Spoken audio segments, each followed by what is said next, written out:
chance, and more chance. This are not thine elder matriarch station.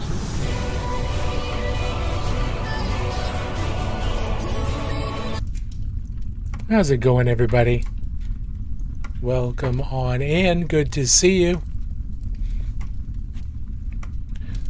So, like I posted, I don't know if you saw the TikTok, great. If not, then welcome back. We are diving back into our Mordheim project that we started a while ago, a couple years ago, and never ended up finishing.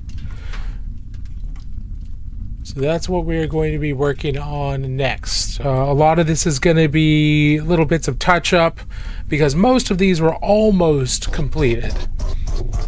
Shadow Wizard my gang. We love casting spells.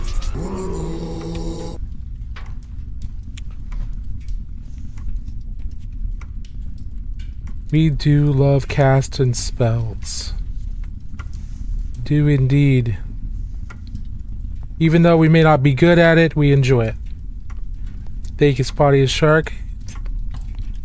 Resident Curly, that does sound awesome. I've got the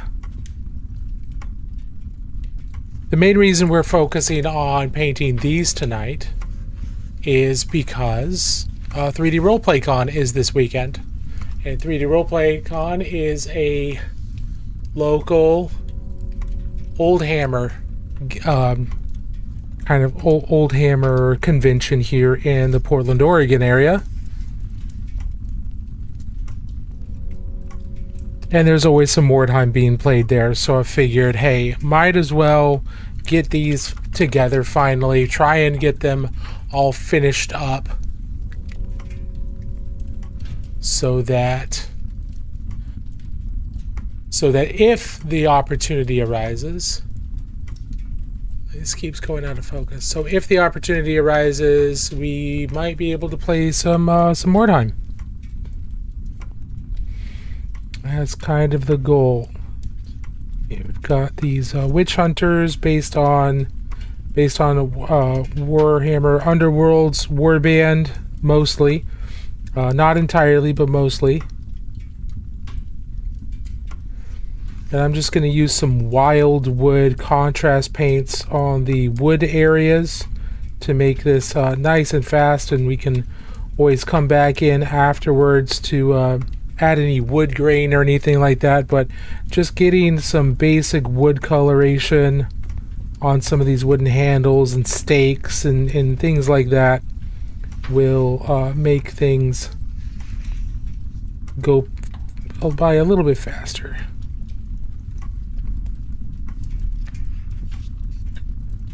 See, she's got multiple wooden stakes because I'm running these as witch hunters, but the models are generally like undead vampire hunters, things like that. They're set for all kinds of stuff. So we'll just go with that. But get the stakes painted here. Let those dry with the contrast paints, and then we can come back in and give them a little bit more interesting detail. Hey, Thotimus Prime, how are you doing? Good evening to you as well. Zoom in here a little bit. I hope everyone's doing well on this Tuesday night. Just beginning of the week.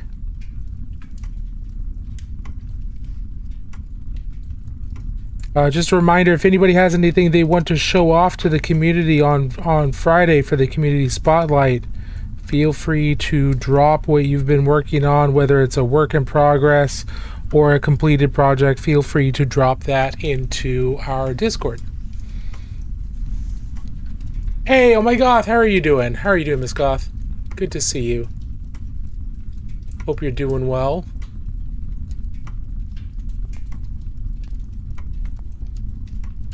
Continued great job on your Tyranids. It's always fun to watch those that collection grow, and just the amount of painting you've been able to do in such a short amount of time is really impressive. And I really liked when you kind of explained your dry brushing technique, that you're literally just doing it the same way that you blend makeup. It's a lot of tamping, a lot of rather than actual, like, what might be not actual dry brushing, but what a lot of people do with a sweeping back and forth. You're actually tamping it down, tamping in the pigments, packing the pigments, and getting your vibrancy and saturation that way. I really liked that. I thought that was really insightful. So thank you for sharing that. It's just like eyeshadow. Yeah, exactly. I really like the way you explained that. Now, I don't do much makeup, so it's going to be very different for me if I were to do the same thing, but I've seen plenty of people do something similar and not use the same phraseology. So that was really cool, because I watch lots of makeup tutorials. I don't do makeup, but I watch a lot of makeup tutorials for things like where to put, how to paint faces and things like that. I also watch a lot of portraiture videos and things like that on how to paint faces, and makeup tutorials have been really, really good for that. So I was familiar with the packing of the eyeshadow idea, and I like that a lot. And they are looking fantastic. Your minis are looking awesome. Are you working on anything tonight? Is anybody working on anything tonight? Or is everybody just kind of chilling? We're just trying to very quickly get these minis ready for this weekend, where I might be able to play some Mordheim. We'll see. That analogy really made a lot of sense to people. It did. Even without you doing makeup, the analogy clicks. Yes. Not tonight, but I'm working on another commission. It's finally tiered. Oh, that's awesome.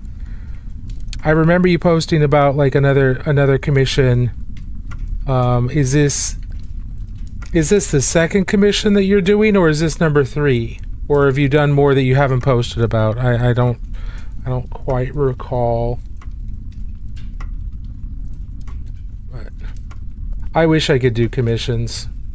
I've tried off and on for about 10 years to do commissions, and I just find that I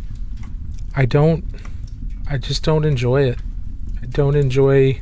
I like painting things for people, friends, gifts, things like that, art trades, things like that. I do enjoy that.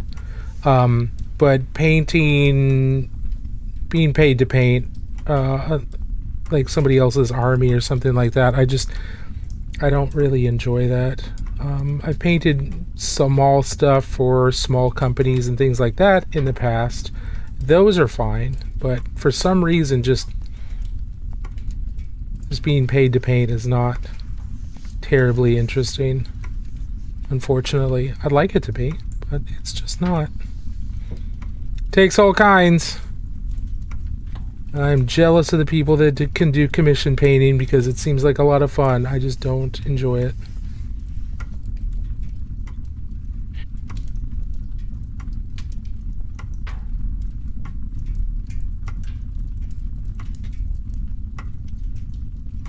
So it's in my comfort zone of wheelhouse. Usually commission to take. That's good. That's really good. Any blood angels or sanguinias? I have not painted any sanguinias. Blood angels, I painted one blood angel for one of the Space Marine Hero, one of the Space Marine Hero board games, but it was just a super basic, blood angels intercessor, excuse me. Your stream reminds me of that one scene of Woody getting polished in Toy Story 2. Yeah, I totally get that. Hopefully I don't look quite as distinguished as that older gentleman, at least not yet, but I'm getting there. But yeah, no, I will say unabashedly that I loved that scene in Toy Story 2. Just like, oh, I recognize those tools. I know exactly what he's doing. Now, could I do what he was doing? No, I don't think so. The sewing and restoration stuff is outside of my wheelhouse at the moment.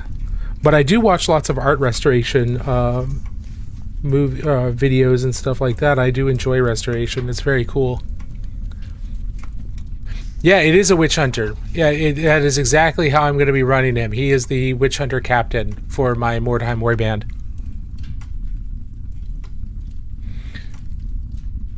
What's up, Wizard? Can't wait to see you, CritCon. Hey, ABC Sean, how are you doing, man? Yeah, I'm going to be looking forward to CritCon, and I'm going to be at 3D Roleplay Con this weekend over in St. John's.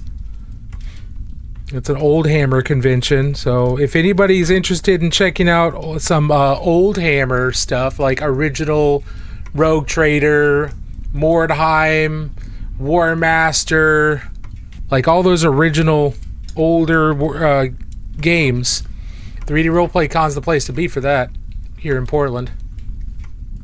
Tips for painting minis. Yeah, general tips would be start from the outside in.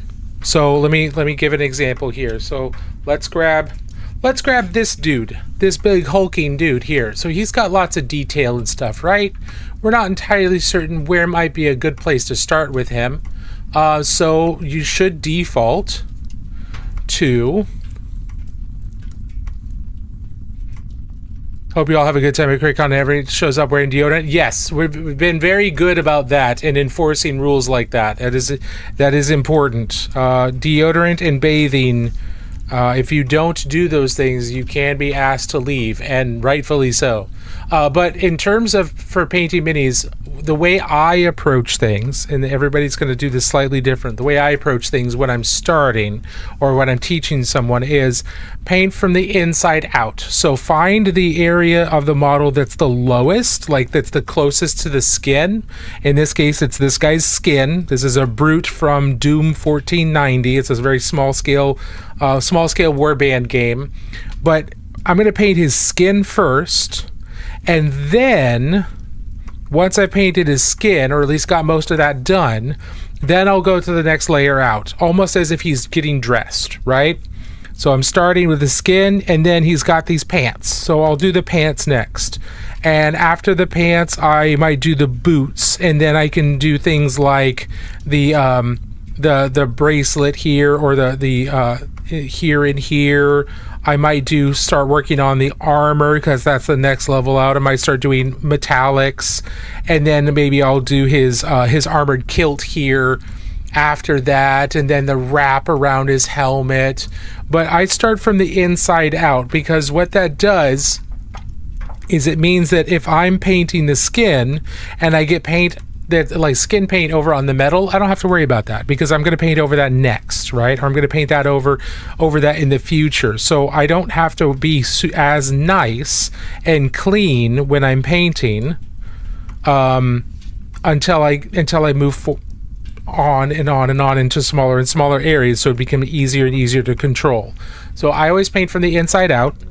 Other thing is, if you're assembling models, if you're putting models together, always dry fit them. So take your model pieces, put them together, make sure they fit the way you understand how they fit before you glue anything. You should never, the first time two pieces of a model go together, should never have glue. It should always be, okay, dry fit. Okay, so this guy, this stud on the back of his cape fits into that, but what's it going to end up looking like? So if I can fit it in there and I can see, okay, there's no gaps, and okay, this is when I do glue this is generally how he'll look, like leaping off of this tree and kind of be suspended in midair. Okay, I know how that looks like now, and I know how that fits, because if you're trying to fit two pieces of a model together for the first time with glue on the model, that can be very stressful if it doesn't fit the way you're expecting it to. So always dry fit your models first. Dry fit the small pieces of the model together, and then once you're confident there, then move on to the next bit.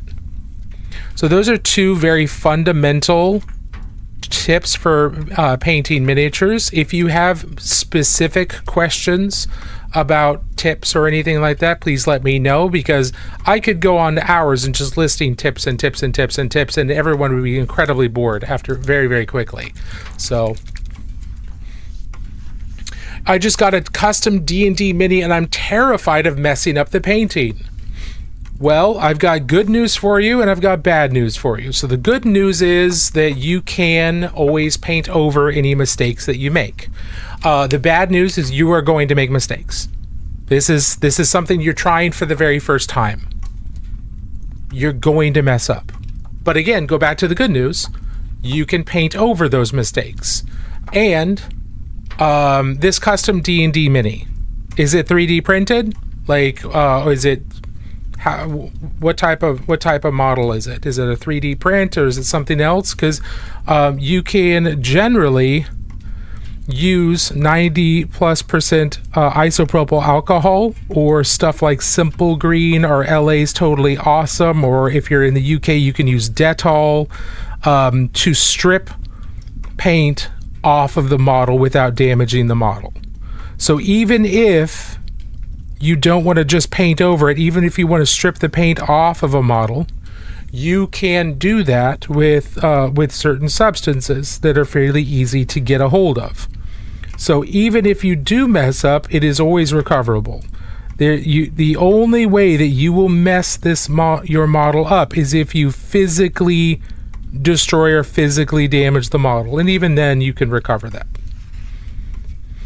So that's the good news. The bad news is you're probably going to mess up at some point, but the odds of you messing up so badly that you're going to have to completely strip the model are very, very low. You got it from Hero Forge? Good. Hero Forge is good stuff. Yeah, so just keep in mind that you will most likely mess it up at some point in some way, and that is okay. You can recover it. Like,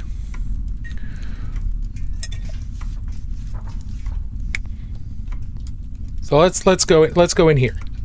Let's show a bit of an example. Okay.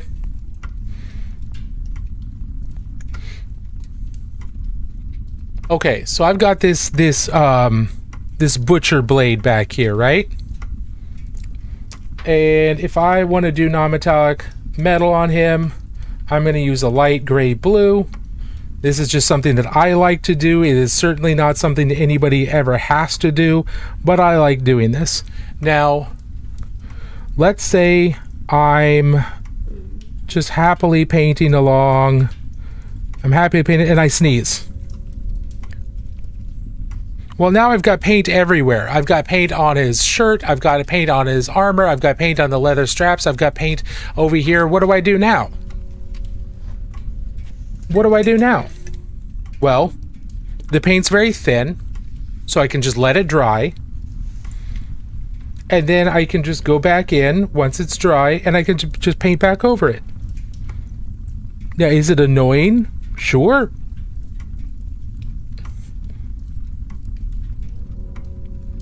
Is it annoying? Absolutely. It could absolutely be annoying. Is it irrecoverable? By no means. This is absolutely recoverable. You just go back in and you repaint it. Now, what if something happened where it's a more significant area, like this? Maybe I sneezed and now I've covered out that entire arm. That arm that I did the base coat on, that arm that I did the highlighting on. What do I do now? Well, it's the same thing. It's the same thing. I wait for it to dry, and then I just go back over it. Even like a big blob of paint like this is absolutely recoverable. It does mean that I have to repaint a lot of this, but that's okay. I'm not having to start over the entire world, right? I'm not having to strip the entire model. It's not ruined everything else. Everything else is still painted. I can just come back in here and I can repaint it. And I know that that's going to happen. That's just kind of naturally going to happen on almost every paint job. And I see multiple other questions here, so give me just a second to catch up on those. I just got I had a head injury last year, so I'm super shaky. Any tips for stabilizing? Absolutely. Give me just a second. Let me go back in here. So I can just go back in with my dark red. This is a mahogany. And I waited for that blue to dry. So now I've gone back over that.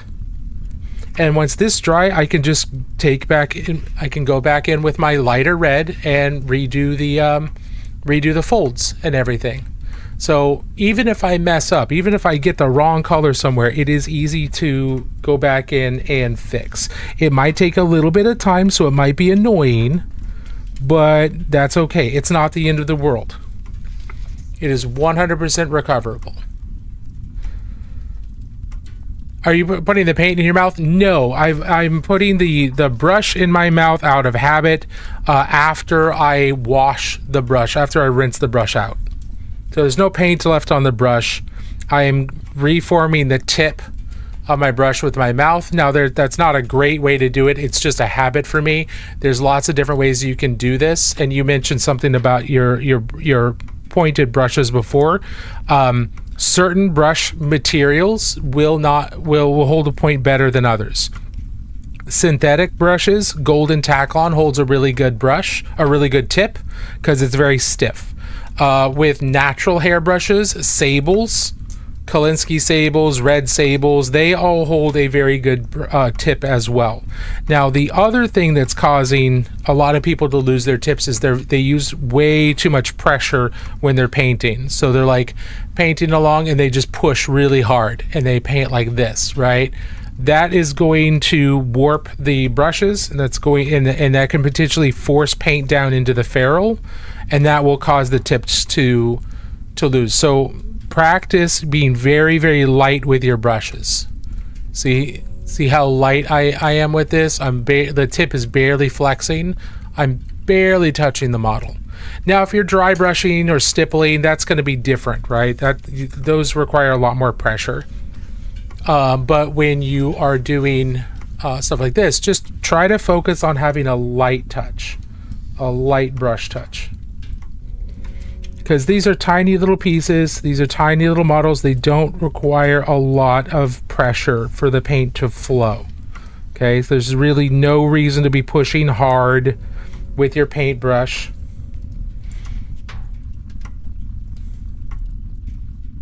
Just have a nice light touch with your paintbrush for most of your painting. Now again, with dry brushing and stuff like that, different techniques require different amounts of pressure. And you'll learn that as you practice. But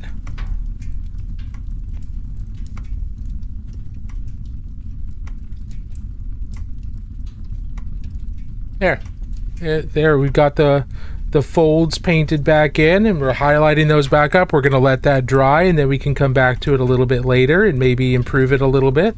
But even though I made that big mistake with the color, I've fixed that pretty easily. Okay, stabilizing your hands. So there are a couple things that I'm doing when I'm stabilizing, and everybody's hands shakes to a certain extent. And even people with really bad shakes, they've got multiple different ways to stabilize your hands. The first thing that I do is I'm sitting with my elbows into my sides. Okay, my elbows aren't out like this. This is just how I do it. This is what works for me. My elbows aren't out all the way. My elbows are locked into my side, and that helps stabilize my upper arms. And then when I'm holding the model, I don't have one hand like here and one hand out here. They're not separate from one another. Let me zoom out a little bit. Let me zoom out a little bit more so you can see a little bit better. So I'm not painting like this where my hands aren't touching. I am constantly touching both hands. Both hands are touching one another. That way they both kind of lock to one another, and then I don't have to worry about keeping both hands steady. Both hands are resting against one another, and I don't have to worry about anything beyond that. Now, the other thing that I'm doing, and you can touch your wrists, you can touch pinky to pinky, you can touch your other fingers to each other, you can touch anything like that. Now, what I'm also doing is my wrists are on the table. I'm touching the wrists to my table. they're resting on the table, so my fingers are touching, my wrists are on the table, and my elbows are into my sides. All of those things help steady my hands. Some people, if they need their hands closer to their face, they'll get like a wooden block or something like that they can rest their hands on higher up, and then they can get in close but still have all that stability. It's all about helping your hands to not have to use a lot of muscle power to keep them steady.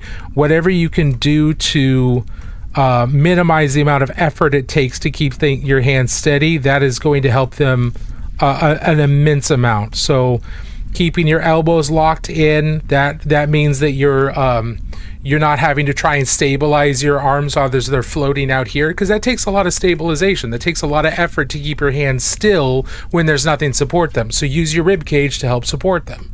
Have your hands touching one another. That way they're supporting each other, and you're not having to try and keep this hand steady and this hand steady at the same time. That takes a lot of concentration. It takes a lot of effort. It's very difficult. Lock your hands together. Touch them one to the other. That will help stabilize them. And then rest your hands on something solid.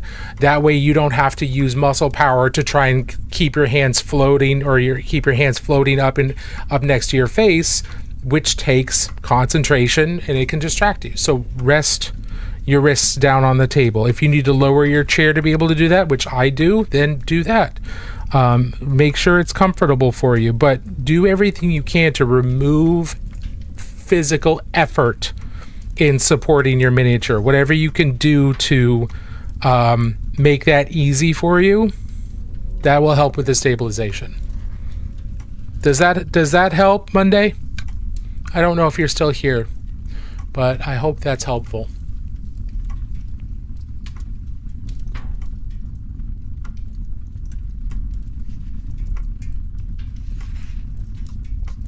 Does anybody else have any questions at the moment? If not, that's perfectly fine. If you want to wait and ask questions later, that's a-okay as well. I am here to answer questions. That's kind of why I do this. I like teaching. I like answering questions. I like encouraging people as much as I can. So if I can do that for you, wonderful.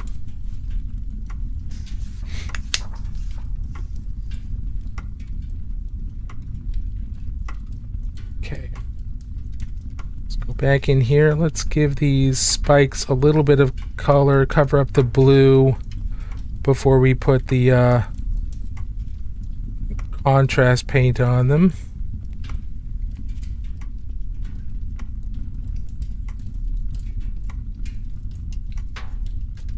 Where did I put the contrast paint? There it is.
Alright, got some of that metal, or sorry, the wood done. We're going to let that dry, move on to the next model.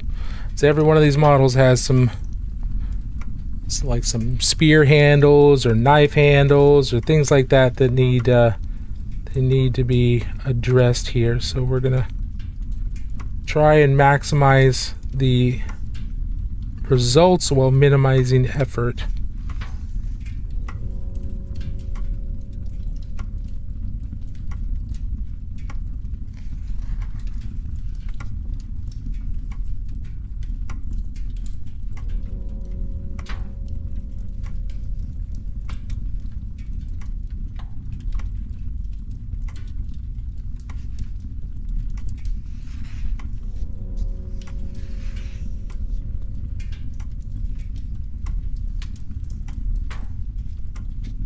I'm completely off camera. Just realized that, like, that feels weird. Let's, in fact, let's zoom out a little bit. You might not get as close of a close-up that far away, but it's more likely the model will be on camera with me moving it around so much.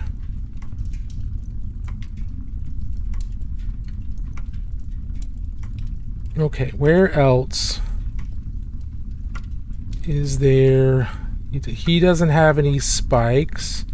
He doesn't have any other obviously wooden things, so we're gonna set that to the side and go over to his Borowski. Hey, I'm in college. How are you doing? I'm well, thank you. I hope you're doing well as well.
Okay, got that done. It was one of the nice things about, it's one of the really nice things about contrast paints and speed paints and things like that, is you can get a decent color down very quickly. It does a little bit of highlighting, it does a little bit of shading automatically, makes things very, very easy,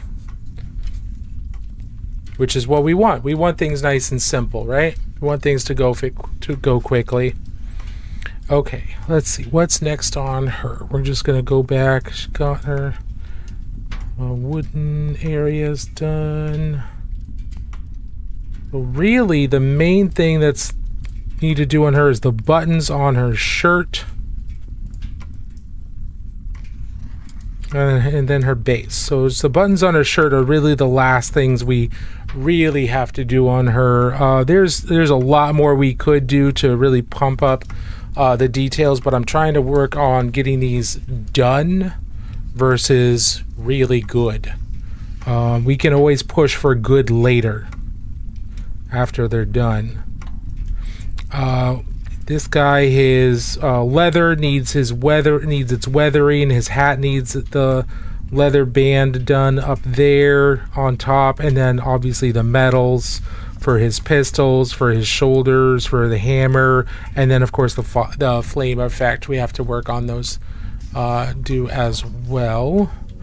The flagellant, obviously the Sigmar symbol here.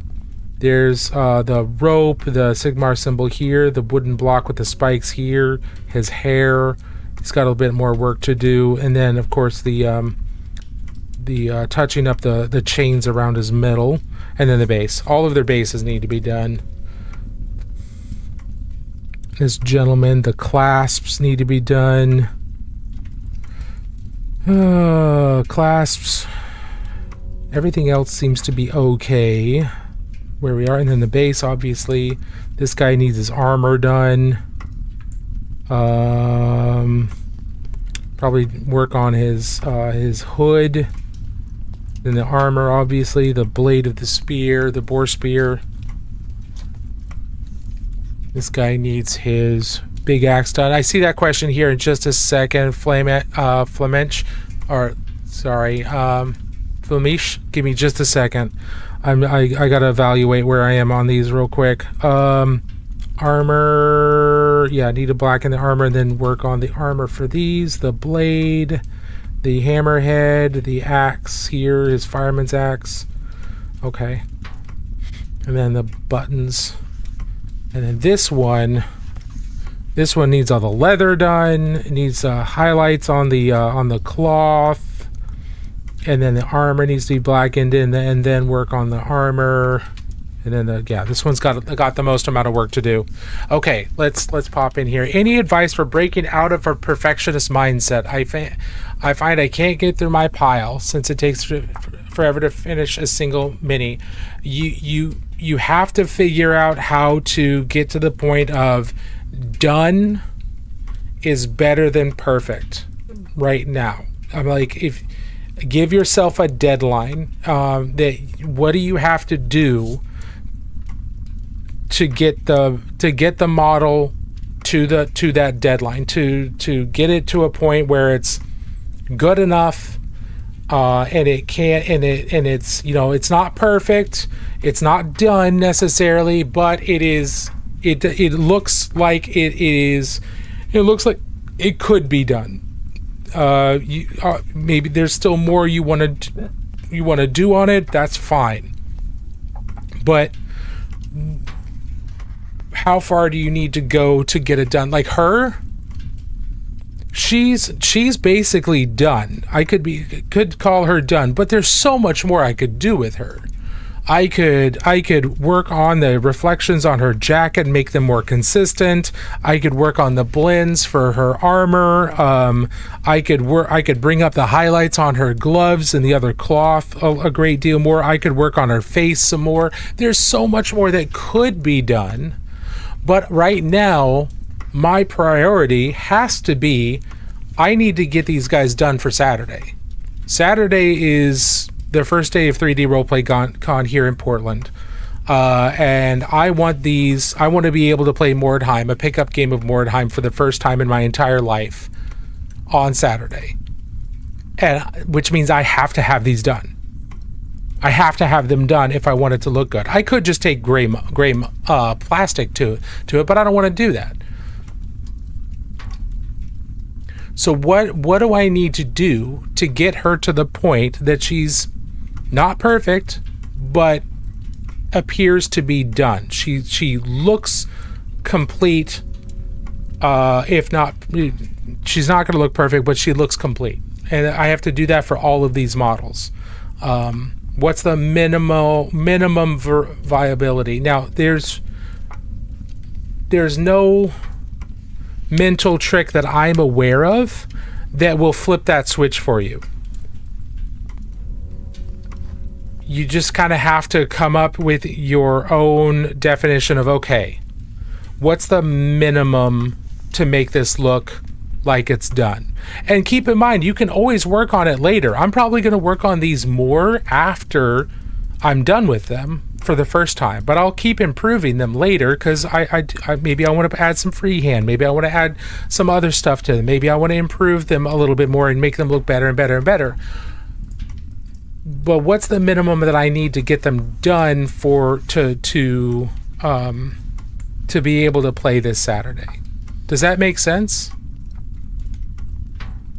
I can't get the hang of how slick the paint is meant to be.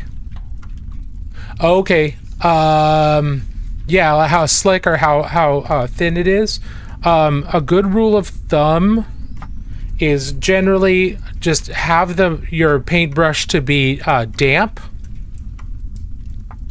You don't necessarily have to add water to every single paint. every single time you work with it, depending on what you're doing. If you're doing glazes, then yeah, obviously you need thinner paints. But if you're just doing base coats, you don't necessarily need to go very thin. Just have a damp brush, not soaking wet, but damp, and then work some paint into the bristles, and then just, work that paint out. Paint, and then keep working on it. And different applications are going to require different amounts of thin paint. So don't worry about it too much, because that comes with a lot of practice. Just getting just working on the getting the paint to the point where you can work on it with for a base coat, for just getting general colors down. That's enough. Have a damp brush, or if you feel like you need more paint, you just 1 part paint to 1 part water. Like if you got 1 drop of paint out, get an equal size amount of water and put that out. But there is no magic formula, unfortunately, because every line of paint has a different consistency to it. Hey, Falling Freely, how are you doing? Every paint has a different consistency to it. Every line of paint has a different level of opacity to it. And even within a single line of paint, 2 colors of paint might have different amounts of thickness to them. They might, one might be kind of like more like a gel, or a lot thicker than another paint. Also, how old is the pot of paint? If it's been sitting on the shelf or in your hobby area for like a year or a couple months, some of the water may have evaporated, so it might be thicker than it was when you first bought it. Yeah, you paint for fun in your TTRPG games? Perfect. That's awesome. At Vast, I don't know if you use Discord, but you can hop over to our Discord, and we've got works in progress and completed projects areas, as well as areas asking for feedback, because I don't offer feedback without people explicitly asking for it. So I provide a place for people to post pictures, and you don't have to stay in the Discord. You can just pop in, drop it in, I can give you feedback, or other people can give you feedback, and then you can leave if you want. That's fine. Nothing requiring you to stay by any means. But yeah, I mean, getting used to how thin you need to get your paints to be, that's a practice thing. And it's also kind of an experience thing, or a personal thing. Some people work with really, really, really thin paints. Other people don't work with paints that are quite as thin, or some people work with even thinner paints. It really depends on their practice, what they're used to, and what they're comfortable with. So everybody does it slightly differently, but there's some general good rules of thumb. Have a damp brush, because a damp brush is going to hydrate paint a little bit better, but it's also going to hold a tip better. A damp brush is going to hold a tip a lot easier than a bone dry brush. I use Army Painter and it's pretty old. Okay, so is it the Army Painter War Paints, or is it the Army Painter War Paint Fanatic paints? Because the War Paint Fanatic paints are a reformulation and they're much better. I still have some of the old war paints, the original war paints, mostly because those colors don't exist anywhere else, so I continue to use them. But yeah, I mean, it kind of depends on which line you've got on, whether or not it's going to, because the original war paints didn't have great coverage, and they varied from paint to paint very widely. They're still usable, they're just not the easiest to use, if that makes sense.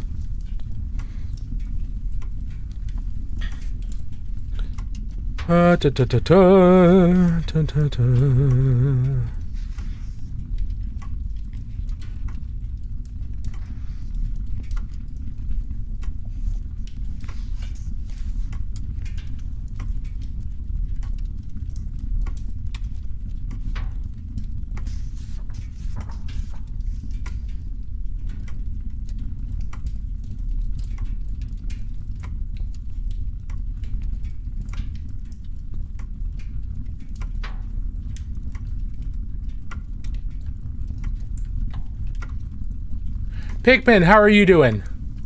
Falling freely. I love thick paint. I agree. I tend to like thick paint quite, a lot better than really thin paint myself.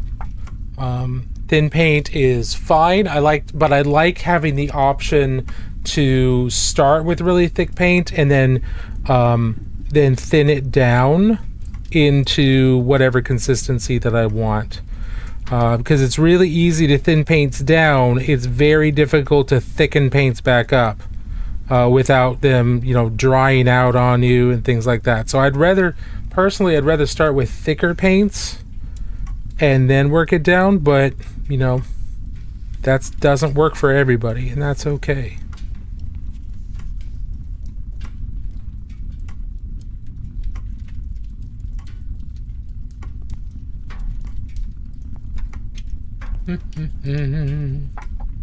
Okay, Vast, that sounds good. My bad, I just checked. I have the Vallejo model color starter set and Army Painter wash. Oh, okay, gotcha. Vallejo's pretty good. Vallejo's good stuff. I like low opacity, high viscosity paint. Yeah, see, I don't like low opacity. It doesn't fit well into my brain.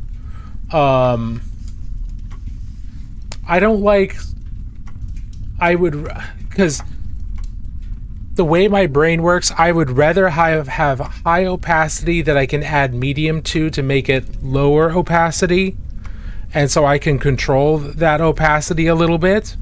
But that's also probably why a lot of my blends and glazes are just poop, because I tend to work with higher opacity paints. And I don't use enough medium to get the thinness that I want. I just use water to thin it down so it flows, and I just end up having problems. Whereas I know with artist paints and artist acrylics and things like Cuttlefish and other lines like that, they tend to be low opacity, high pigment. I like high pigment. Don't get me wrong. I'm a big fan of high pigment, but they tend to be lower opacity, and that's not my normal painting style to work with low opacity paints. I'm typically working with high opacity paints, and that's just kind of how my brain has been programmed to work. I have painted with artist tube paints and where I did my own mixes and stuff, and I know how to do it. It just wasn't...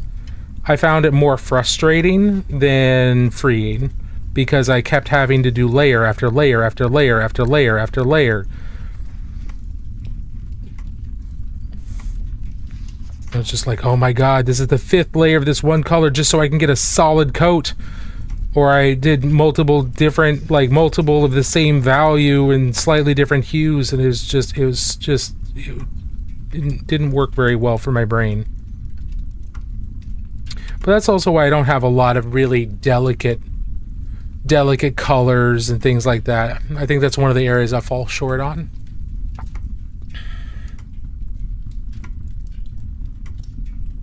Sure, and that makes sense. That makes sense. But see, for me, the brunt of my painting is layering with some glazing to smooth things out. But the brunt of my painting is layering. That's primarily how I paint. Tips for painting shadows and highlights on cloaks. Choose a direction for the light to be coming, and make sure that you are trying to respect that as much as possible. So, for example, on this person, we've got a really delicate fold here, and so I've got the shadow cast on this side, and our midtone and later our highlight is going to be over on this side, which tells us that the light's coming in from this angle. So choose a direction for the light, and that will tell you which side of the folds your shadows should be, and which side of the folds your highlights should be on. So if the light's coming from this direction, then that means on the inside of these folds, that's where my shadow needs to be, right?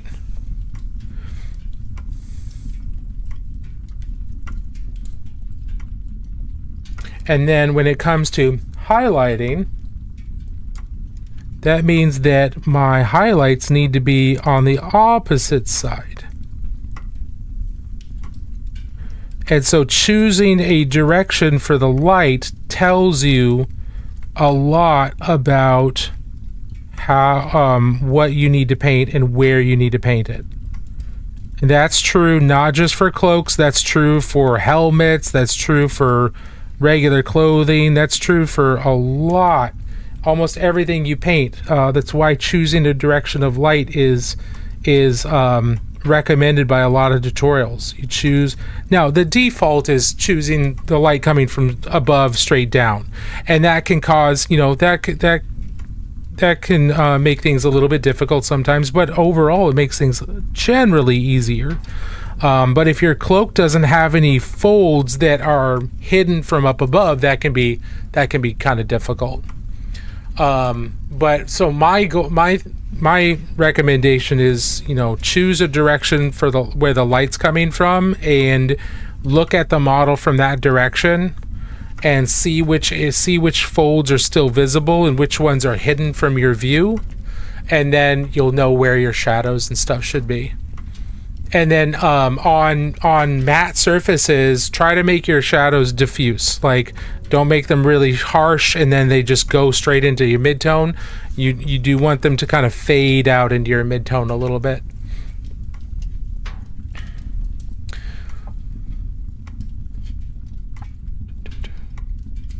I like the idea of blending and getting cool effects, but I think it's above my skill level. Yeah, and it might be right now, and that's totally okay. But the only way that you'll be able to do those things is if you push yourself. So what I'd recommend is, instead of trying to do a whole bunch of new stuff on a new project, choose one new thing.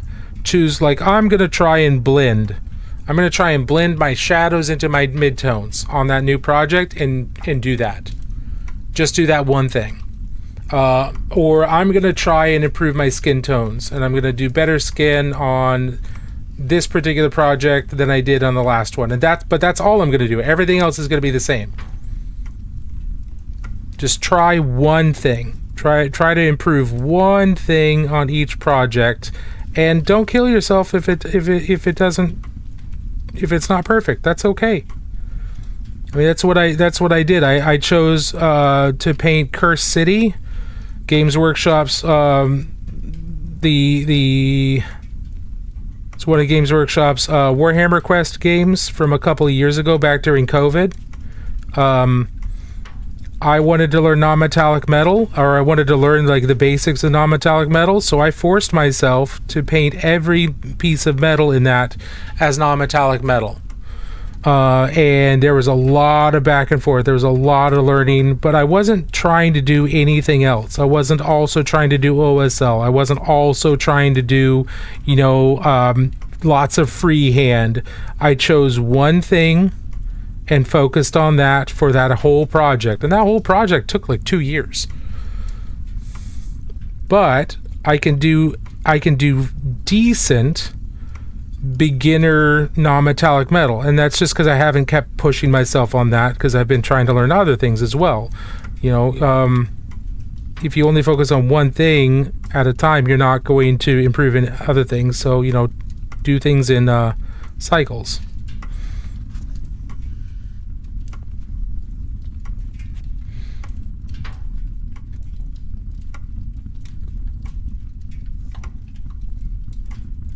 But choose one thing at a time and work on improving that, and then see where you are afterwards.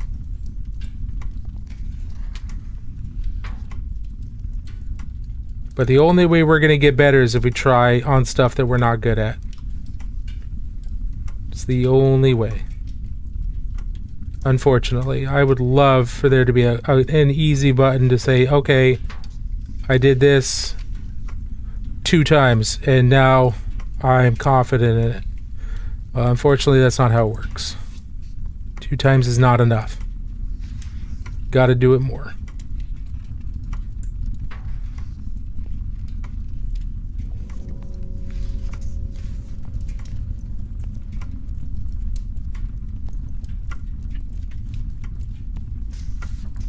Everybody doing okay? Focused practice. Exactly. Focused practice. How's everybody feeling tonight?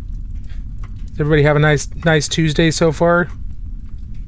Again, if anybody has any questions about mini painting, Necromunda, Warhammer lore, any of that, feel free to ask. Or just general tabletop gaming. We are here to answer questions about painting and tabletop gaming. That is why I do this. I like teaching. I like helping people develop and maybe do a little bit better the next time they take a paintbrush in hand.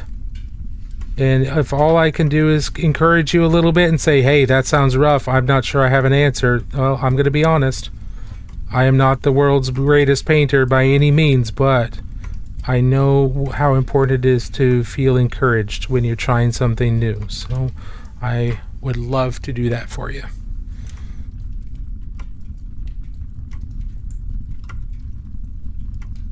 And every Friday we do have a community highlight. We'll paint for about an hour at the beginning of stream, and then we'll take however long it takes to go through the community spotlight, and then we'll get back to painting. And so that happens just about every Friday.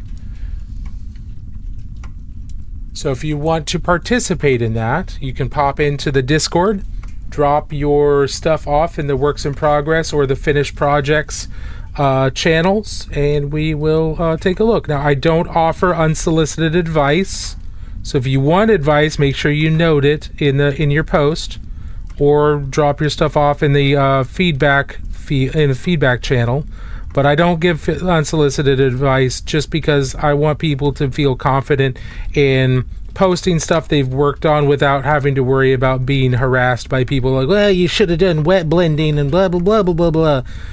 Sometimes people just want to show off what they've been working on, and they don't want anything else. And I want to be able to provide a place for people to be able to just be confident saying, hey, look, I did this. I know it needs work, but I'm proud of it, without being judged. So we'll take a look at what you did, tell you what I like about it, and then I'll shut up.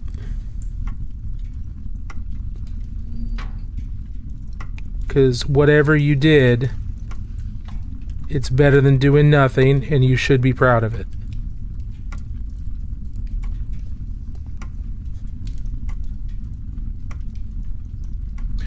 Doing the finishing work on 27 models. Oh, yes. Oh, the ad break. Darn it. Didn't realize that was going on.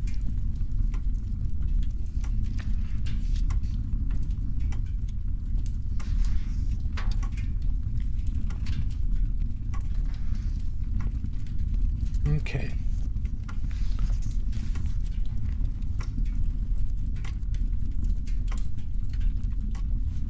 So we've got an ad break going on right now, so we're just gonna go slow so people don't miss too much. I typically take a break every hour to use the bathroom and do things like that, so we missed that this time because you guys had some really good questions and I wanted to make sure I answered them, and I lost track of time. That's my bad. I appreciate you guys asking questions though.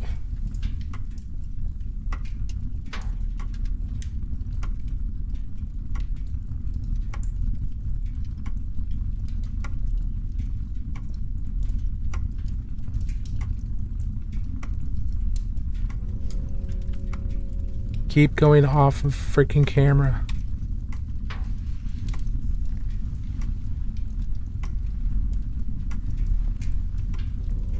Alright, we're back. Pikmin says, doing the finishing work on 27 model TT Tabletop Plus commission, 4 factions, 6 models per faction plus 2 extra. Wow, that's really impressive. That's really cool, Pikmin. What, can you say what game that's for? That's not for the, it's not for the Hungry Games, is it?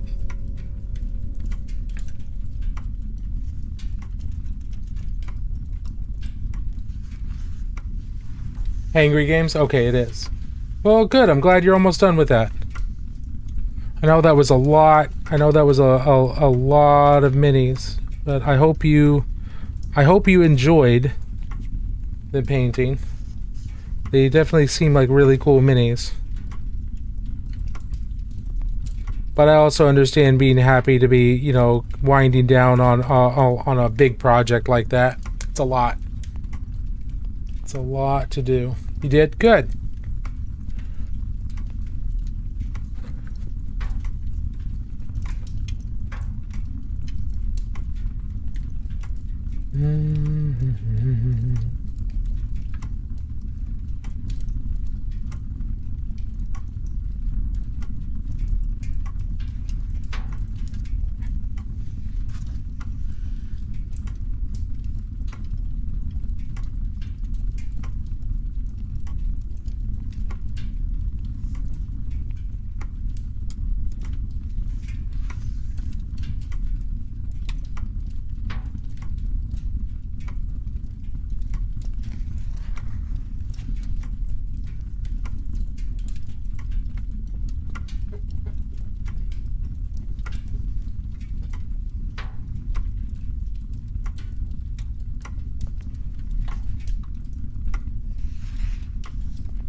Okay. I've, let's see, I have the 140mm Warrior Queen for near consent to start soon. All my projects for Adepticon and LVO. Whoo! Duality of an artist. I love to paint. Hours later, why do I torture myself? Yeah, right. And Bad Jetter, I did see your question earlier about who has the best cyberpunk minis.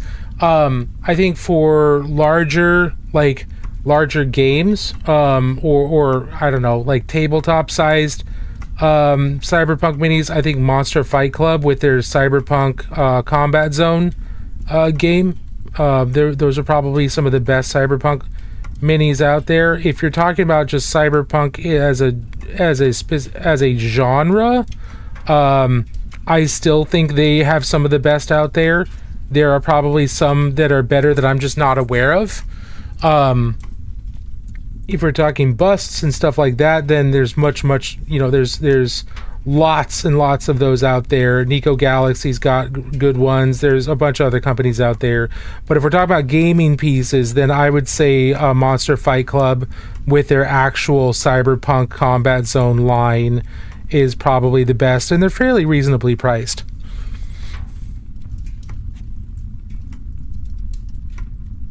But if anybody else has any other suggestions for good cyberpunk themed models that aren't necessarily, you know, actual, quote unquote, actual cyberpunk, for wargaming or for tabletop or RPGs, feel free to throw your suggestions in the chat for Bad Jetter.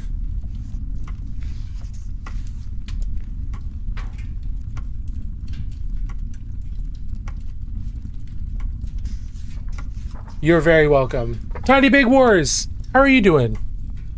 I hope you're doing well. It's good to see you. Ghost in the Shell Cyberpunk minis for RPGs tabletop. Yeah, I think Monster Fight Club, that's going to be really good for that. For display, Ouroboros minis, yeah, beautiful Afrofuturism. They do, absolutely. Ouroboros is great, but I don't think Bad Jetter's going for display. Yeah, there could also be some STLs, so I'd check on Etsy, see what Etsy's got, too. I'm doing pretty well, Tiny Big Wars. I'm doing pretty well. We're just chilling. I've got some Mordheim minis that I'm trying to finish here before the weekend so that I can maybe play Mordheim for the first time at a local Old Hammer convention. So that's, other than that, I've been teaching at Adepticon. I'll be teaching at Origins coming up soon.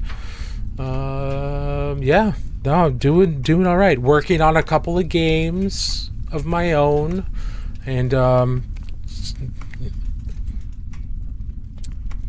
that's been really interesting. Mostly for the experience of what does it take to make a game or a tabletop minis game, and that's been fascinating. Yeah, that's what's been going on. Not a massive, not a massive change in my day-to-day by any means.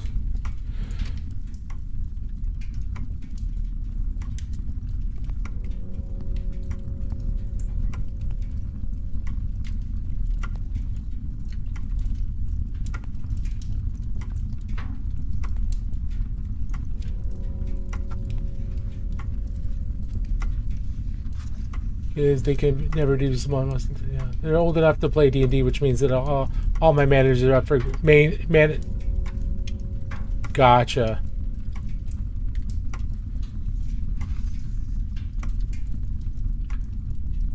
Yeah, you gotta be careful with the really little ones, because or just just accept the fact that, look, something's gonna get broken because they're curious, and that's just how it is. So anything that I absolutely cannot afford to have broken or damaged by accident, that's got to be locked up. Because kids are gonna kid. Kids are gonna kid. And that's just how it is. And they want to see what their parents are doing. They want to see what their guardians are doing. They want to. They're gonna want to participate, and that's adorable, and something that can lead to some wonderful, wonderful memories. And I'm telling two dads that, and I'm not a father, but that is something I am aware of from teaching children a lot. But I know the two dads that I'm talking to, they're aware. They know what I'm saying.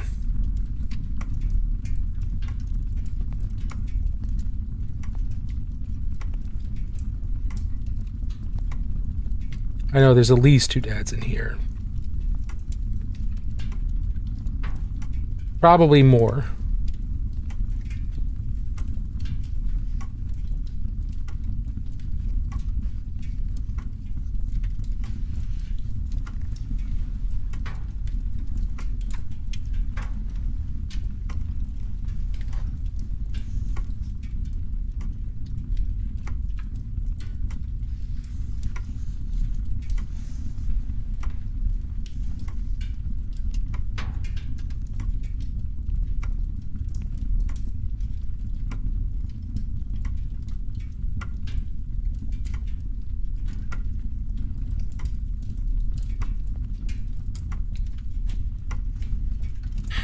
A Tale of Two Dads. Exactly, Falling Freely.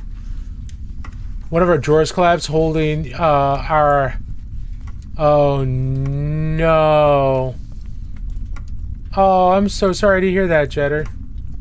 When mine hit 14 and 15, I was able to go full ham into my painting. That's awesome.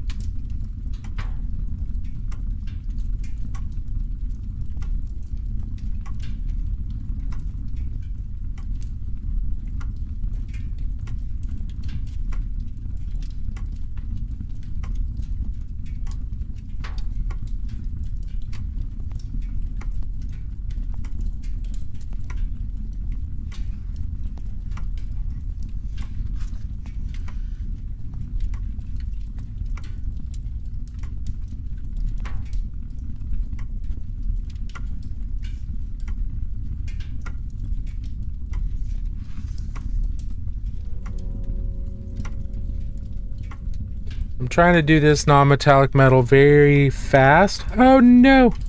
Very quick. Without spending a huge amount of time on it, but also I want it to, I want it to look metallic, but it doesn't have to be perfect. We're kind of trying to speed paint these a little bit. So as long as I get the general shapes right and general positioning right, the blending doesn't matter as much. Instead of blending, I can use lots of layers instead, with layers with small amounts of change in between them. But I think the most important thing is the positioning and the contrast. That's what sells most highlighting and most painting more than smooth blends. Smooth blends are nice, but they don't do as much for the quality of the miniature as proper light placement does. That adds a great deal more to the apparent quality and the doneness of a miniature. It looks more complete, even though it doesn't have smooth blends. It looks more complete if the highlights are in the right place with the right size.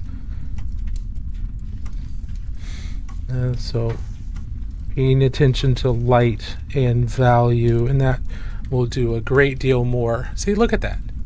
Looks like a shiny hat.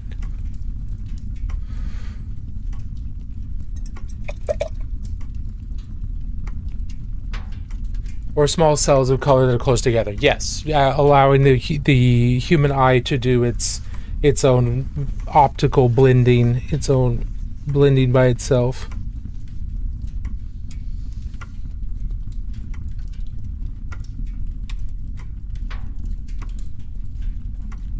See, for tabletop, I think that looks like some nice shiny steel. And we spent less than 20 minutes.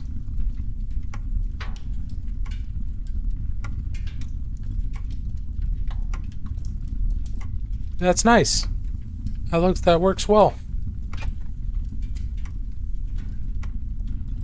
So let's set that to the side. So this guy, these both are close to done, but you can see that I've painted the non-metallic metal a little bit differently on each one of these because I painted this 2 years ago.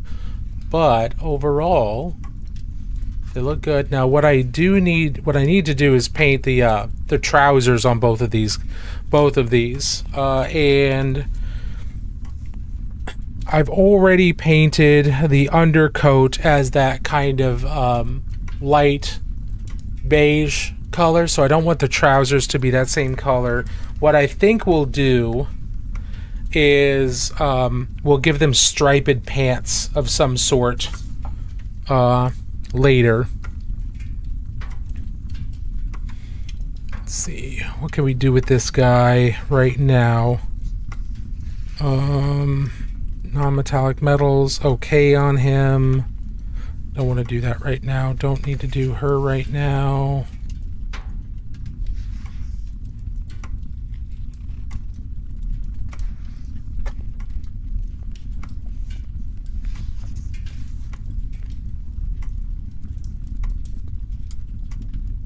Okay, so let's take this.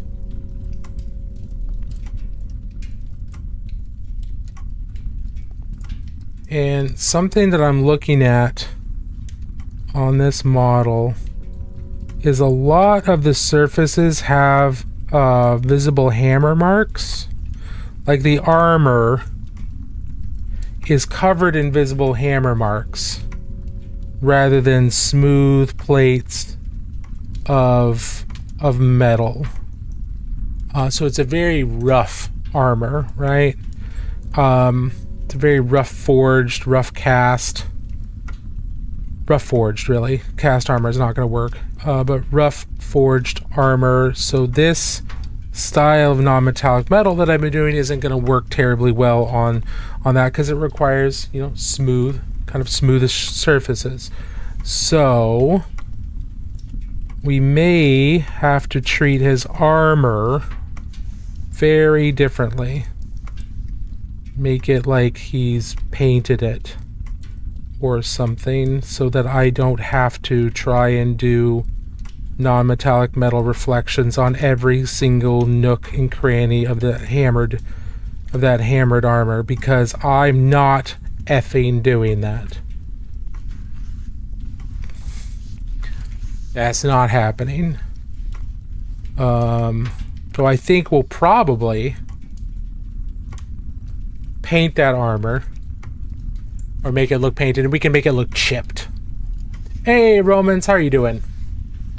We can make the armor look chipped and banged up, but not doing non-metallic metal. I'm just making that decision right now. Not doing non-metallic metal on that armor. I don't want to do that hammered texture. That seems like an awful nightmare. Okay, so let's start. Let's see, this axe is kind of flat, but it is angled up a little bit, so we're gonna start our first highlight there, and then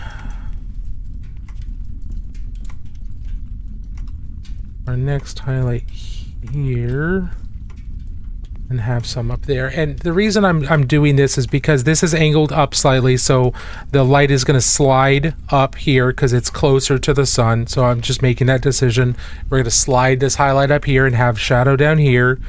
And then this big flat face, if it's also going to be metal, we're going to have, you know, your main reflection here, and this is angled up here, and I want to have some contrast here. So I'm going to have shadow here, and I'm going to do a bright point on the hook up there, just because that's going to look cooler and draw attention to it. And there are some times where you just kind of have to make decisions about, like, well, I want this to have more attention to it, so we're just gonna do this. And it may be realistic, it may not be entirely realistic. I may be taking some liberties with it, but that's okay because this is an illustration.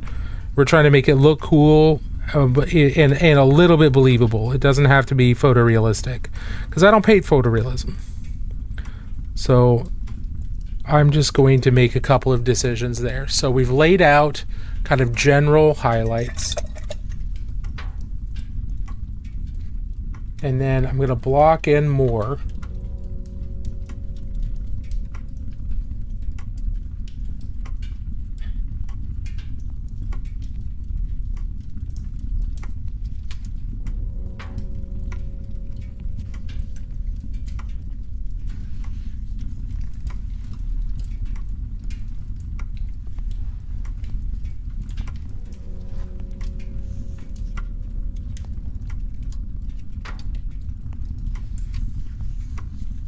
And this is not going to cover entirely. This is fairly thin. That's okay. So I find if I try to paint with really thick, opaque colors that are this light, they tend to start looking really weird. So I'm just trying to do thinner layers and just building that up. And there's going to be a lot of futzing around. There's going to be a lot of going back and forth, and with this particular surface, there's absolutely going to have to be some glazing to get it to kind of work together, and that's okay. Now on the underside, we're not going to go as bright because it's facing mostly straight down. This is probably fairly bright, and I might glaze some other colors in here, but we're not going to go as bright because this isn't going to be facing a direct source of light. It's going to be facing the ground, which is going to bounce light up off of the ground into the metal, but it's not a direct source of light, so it doesn't have to be as bright.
Artistic license, yes, exactly.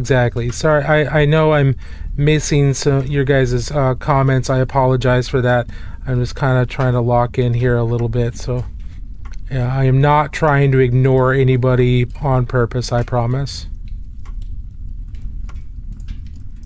Or am I?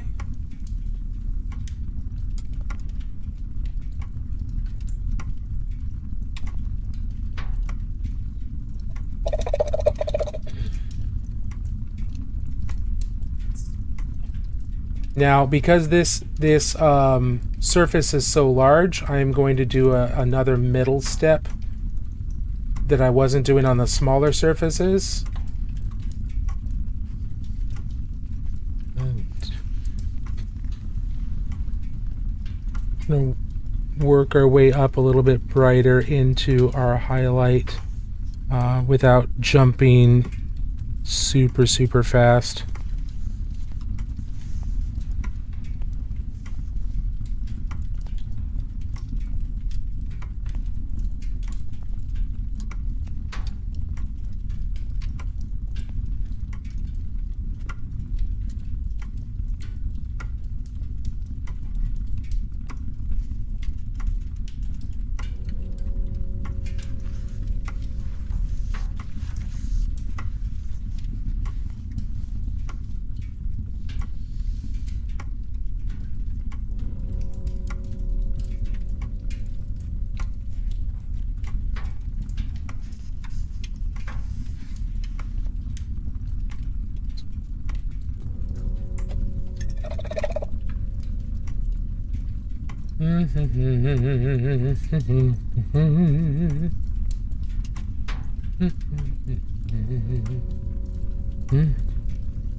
There we go. Just look how bright and shiny that is. He's so shiny. Now we can do some additional stuff here to add some other little bits of visual interest.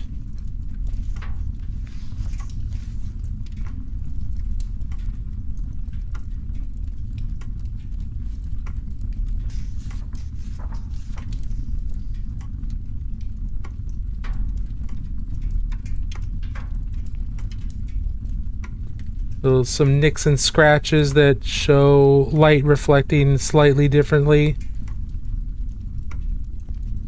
in these areas.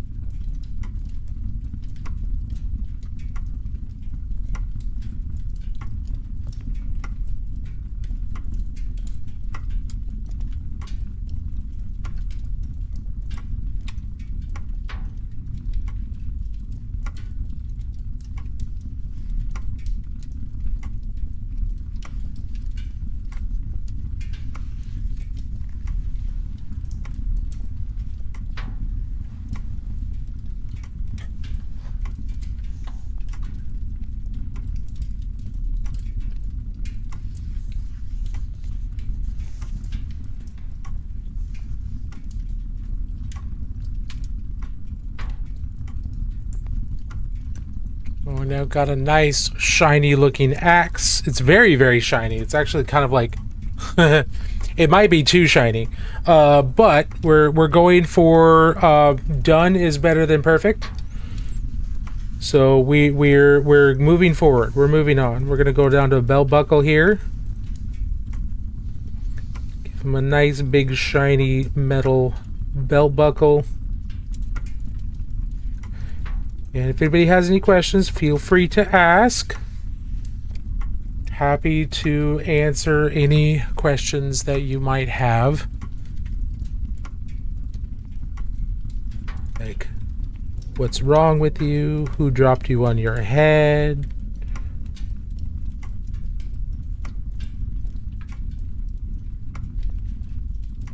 All those are all decent questions.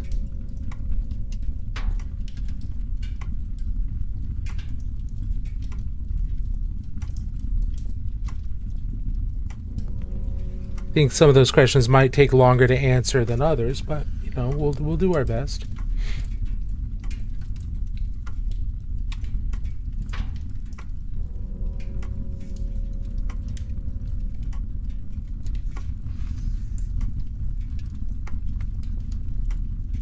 What's the last movie you watched, and what's your rating of it? Ooh, what is the last movie that I watched? Oh my goodness.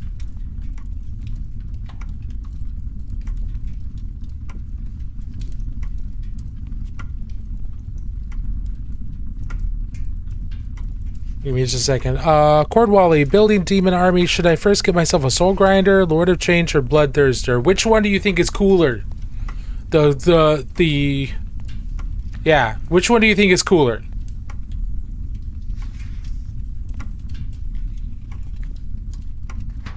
And then the next question is, which one do you feel most comfortable painting? Because you know the one that's the coolest, maybe you keep that as reward after you've done the other two. Or you know, maybe that's the one that gets you hyped to paint the other two. It kind of depends on how you approach things. It is going to be dependent on your psychology a little bit.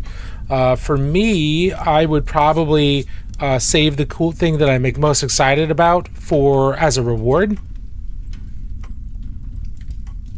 and then paint the other two. Or if we're talking budgetary concerns, things like that, again, I'd say which one's the coolest and fits in your budget the best. If you're asking for like in-game advice, I have no idea. I don't play the game anymore, so I have no clue. Lord of Change is cooler, but I'll probably be better at painting the Soul Grinder since I build orcs. Yeah, there you go. Grab the Soul Grinder first, build that, and as a reward, let yourself get the Lord of Change. He's like, but I'm not going to get the Lord of Change until the Soul Grinder is done. That would work for me. And it's cheaper. There is that. What is the last movie that I watched? What is the last movie that I watched? I don't remember.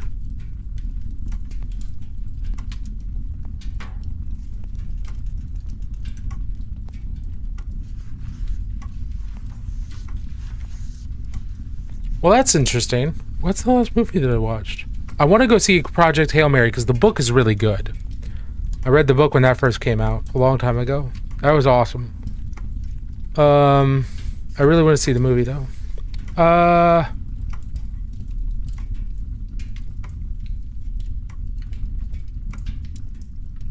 genuinely think it's been like 5 months since I've watched a movie. I genuinely think it's been like four or 5 months since I've watched a movie. I watched a bunch of Discovery in that time. I watched all of season 1 of Starfleet Academy. I started the last season of Discovery, which I'm not super excited about, but we'll see. Watch some animes. Release That Witch. I just binged that. The 8 episodes of that exists. I just binged that the other night. What was the one I was just watching and I had to stop for a bit? I watch a lot of isekais, especially ones where like they go back in time and they're not a child when they go back in time. They're like a fully grown adult and they're like assigned they like become king, or they use their current skills to do that. How a realist hero rebuilt the kingdom. I'm on episode 6 of that.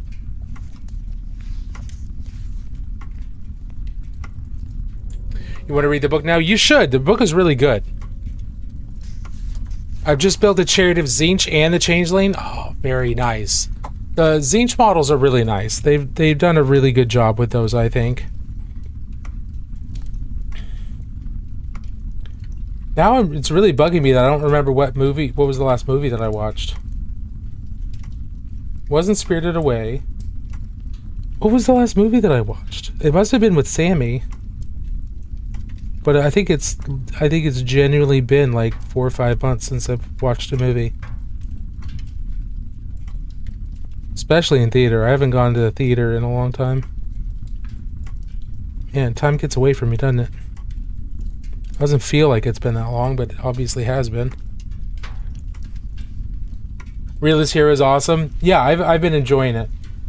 I've been enjoying it quite a bit. Release That Witch has also been really good. I've been enjoying that as well. So if you like Realist Hero, I would recommend Release That Witch as well. It's very similar. Guy gets isekai'd and goes into the body of a prince, and then starts industrializing the little area that he's in charge of, and starts doing all that political stuff. It's really good. I'm enjoying it. And it's not like it's not got like a super strong romance angle to it, so it's not like ecchi, it's not pervy or anything like that. The women that are in it are very sweet and very capable. So they're not just like all one-dimensional or anything like that. So it's and a lot of the characters are really good. Like his advisor is really nice too. So I've been enjoying it quite a bit.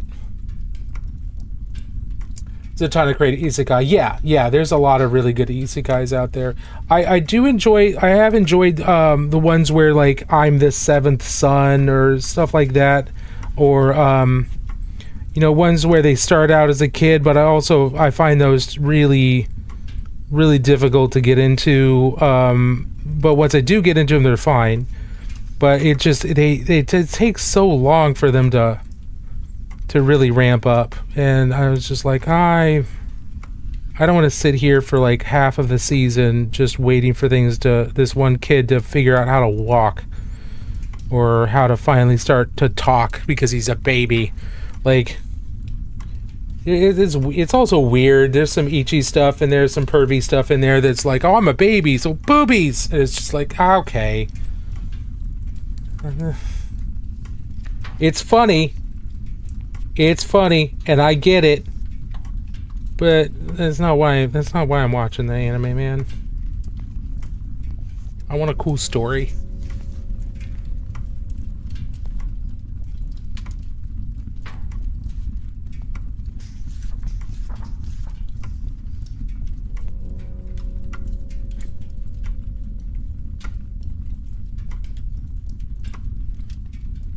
What are some others? Some others that I really want them to release more. What were some other ones?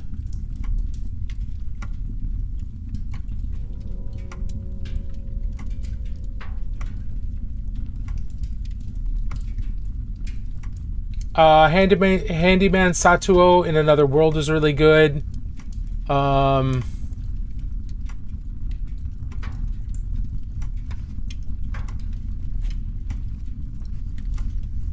Where was the other one?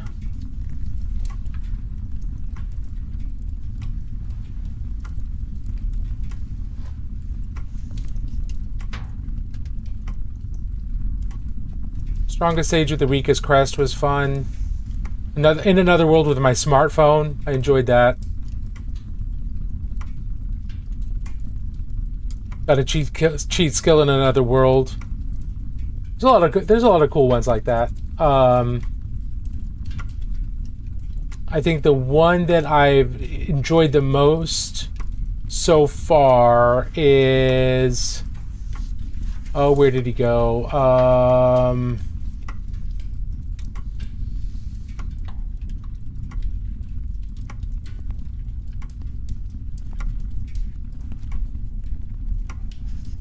The Unwanted Undead Adventure. It's not an isekai, but it's been really it's been really entertaining. Not impressive, but entertaining. I've liked that one a lot. Where did it go? Did I miss it? It is one where an office worker gets isekai'd into the Demon Lord's army, and the Demon Lord's like all about workers' rights. And it's really good. It's like, oh, we're gonna have a contract, and I want you to be one of my top 4, and here's your PTO and your benefits package, because having minions that are happy with their lives is really important. And it's really good. It's a lot of fun.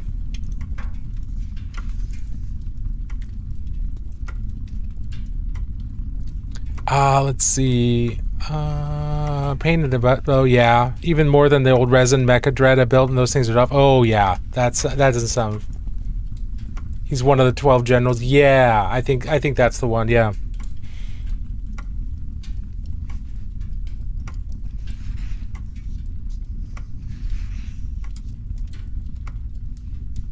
Yeah, there's some great ones out there. The problem is you just have to wade through so much just garbage. That's just how media is, but you have to wade through so much garbage to find ones that are good.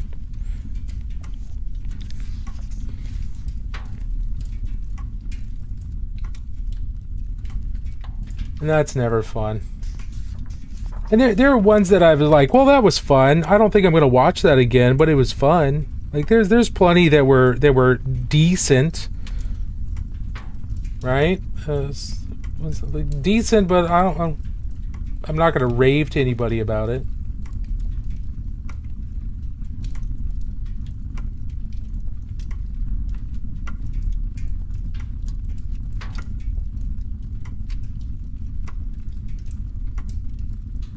That's where I tend to put a lot of the pervier ones. It's just like, yeah, they're fine. They're fine for what they are. None of them have really amazing stories, though. Ascension of a Bookworm. I've not heard that one. That sounds right up my alley.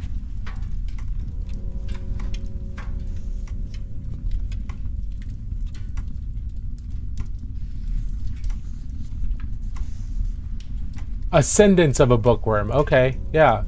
I have just wishlisted that.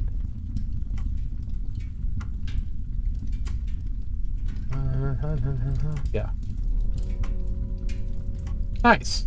That sounds right up my alley.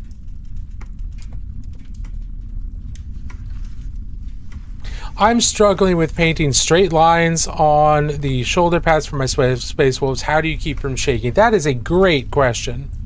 That is a great question. So there's a few different things that help with shaking. And let me see if I can get a good example here. So painting straight lines, things like that. Are we talking edge highlighting, or are we talking about like freehanding straight lines?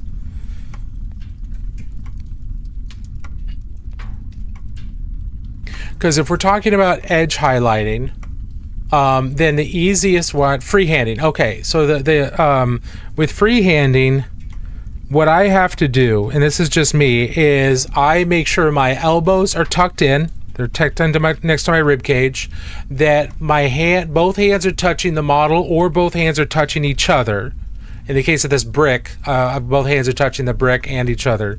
And then I'm resting my wrists on my desk.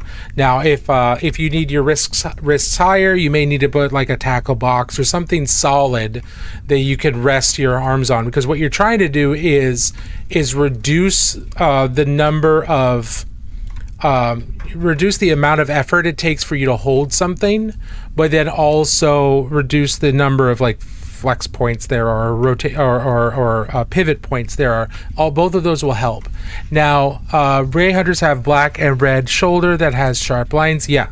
So when I'm doing that kind of freehand, I've braced myself, and then I've got my model, and I'm pulling down towards myself, right? You're always going to have more control if you pull down towards yourself. So however I need to hold the model to pull towards myself, I'm going to hold the model that way. So if the model is like this guy, and I want to do and I want to say I want to have like freehand going outwards, I'll hold him like this. Or if I want, freehand coming down towards his elbow, I'll hold him upside down. You always draw the paint in towards yourself. Draw towards yourself. Now, this is not good with a knife, but it's still true. The most control that you are going to have is when you're drawing in towards yourself. Okay? Now, the other thing is, once you've done something like this, you're probably gonna have to go back and clean things up, and that's normal. Okay, going back and forth between multiple colors to sharpen things up is normal. Okay, so I've got my brush. It's got a fine tip on it. The brush is damp, and I'm gonna load up some black here. That is really thin. That's not what I wanted. Let me mix this up some more.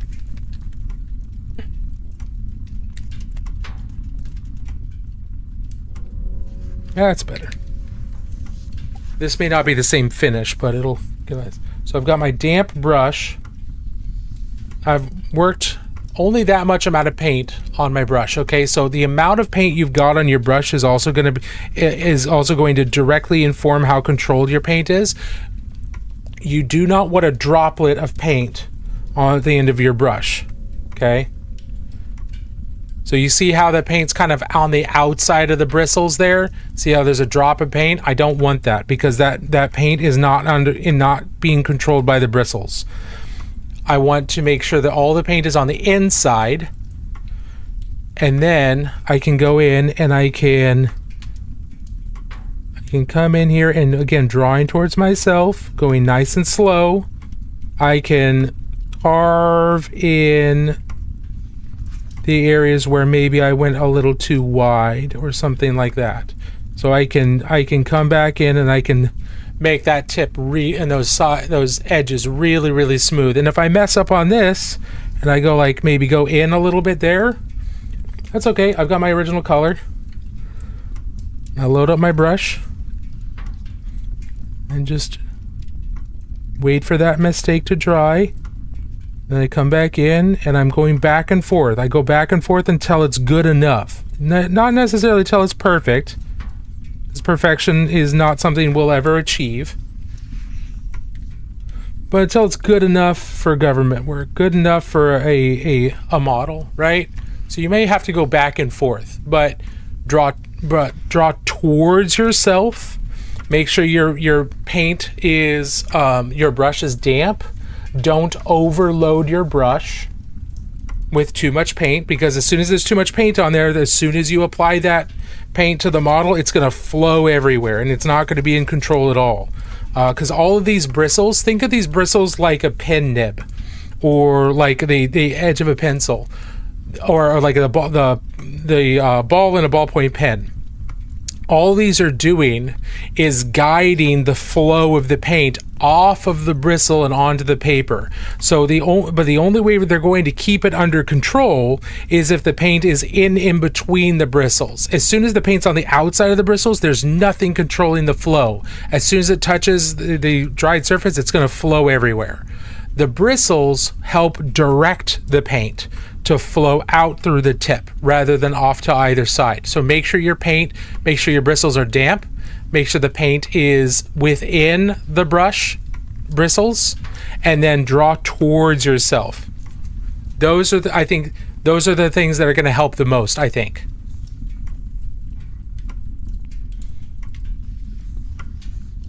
I feel like the shoulder pads are turning into a jawbreaker with the number of fixed coats. That's okay. And if you have to strip them, that's fine. You can do that. You're welcome. Oh, thank you so much for the rose. I really appreciate that. Hopefully that will help. It may not solve everything right off the bat, but hopefully that'll help. And that's what we're here for. That's why I stream. I stream to answer questions. I stream to help encourage people when they're learning or developing their skills, because I was there and I still ask lots of people like Pickman and other people who are much better painters than I am. I ask them the same types of questions, and they're kind and generous enough to answer my questions. So, passing it back, passing it forward, all of that. This is a community hobby. Even though we do a lot of this work individually and without other people, being able to ask people questions and grow from that is really important. So, oh, thank you so much. I appreciate that. What is that? A tiny dinosaur. Aww.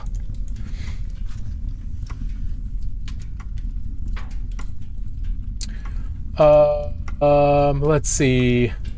You can also have a piece of soft foam and place the model on that as you hold it, so you're only using your offhand to steady. Yes, that's true. Absolutely. There's a lot of different ways that you can brace yourself, but you're really trying to minimize the number of points that you're having to use your muscles to steady something. You're also trying to minimize the amount of effort it takes to keep something still. All of those things will help. Minimizing all of those things will help keeping your model steady and your hands from shaking too much. But keep in mind, everyone's hands shake. You're never going to get completely rid of shaky hands. But everybody's hands shake a little bit. That's okay. It's just minimizing it.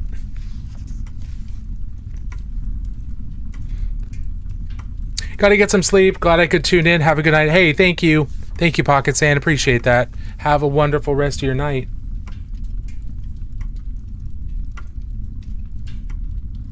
Eric Swinson says his don't shake. Well, Eric Swinson is an alien.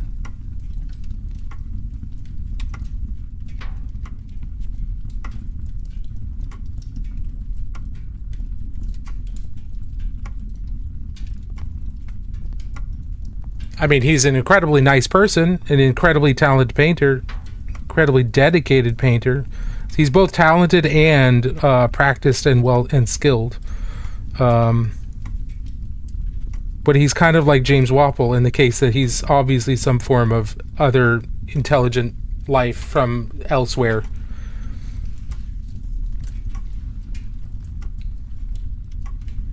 Brought to this earth solely to make those of us who don't paint as well incredibly envious and push us to do our best. Like that's a great reason for them to have visited this planet that's obviously light years or even possibly entire dimensions away from their home existence.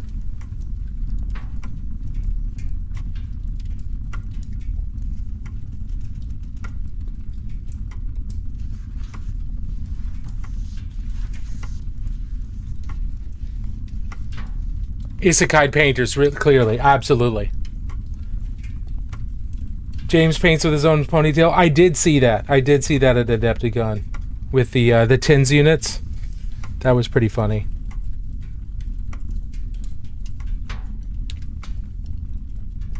Were you there when that was going on, Sinjin? I don't remember. Were you there for the TINS units? You were, weren't you? Or am I misremembering? It's my second time seeing him do that. Gotcha. Yeah, so at Adepticon, Brush for Hire brought some electrotherapy pads called a TENS unit for like people with like tight backs and things like that. And we attached them to our arms and tried to paint. And we had done this at Origins last year, but he brought it to Adepticon this year, and it was hysterical. I've never seen... Yes, you were hooked up. That's right. I have never seen James Wapple laugh so hard. It was awesome.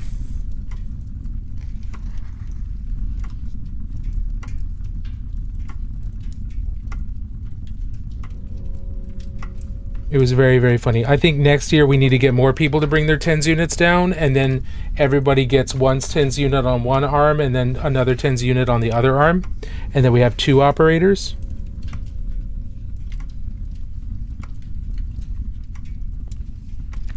One for each arm. I think that would be hysterical.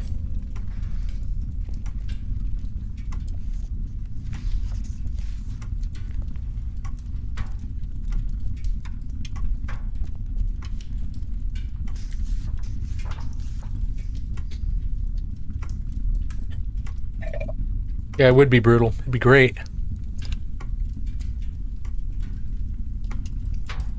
Okay, everybody, we're going to take a quick break here real quick. Chaps, I am painting... Why is this out of focus again? Sorry, I keep moving, so it keeps getting out of focus. I am painting a kind of a fantasy warrior with a 2-handed axe for a game called Mordheim. So we're getting him ready. Here's some other members of his war band.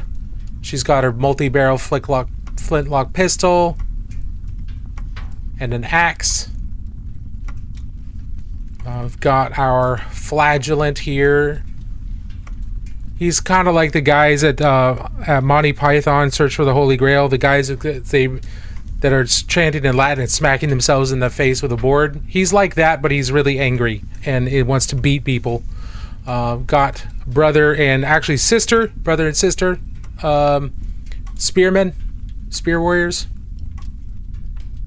So we're just painting these up for this weekend because there's a local old hammer convention here in Portland. And yeah, we're just painting these up so I can play Mordheim for the first time in a long time. Or first time ever, actually. So why am I constantly going out of focus here? What is going on? Oh, excuse me. Okay, we're going to take a quick break, and we'll be back in about 3 to 5 minutes. I need to use the restroom, get some water, all that fun stuff. So we will be back. Thank you, Falling Freely. See you all in just a moment.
Okay, we are back.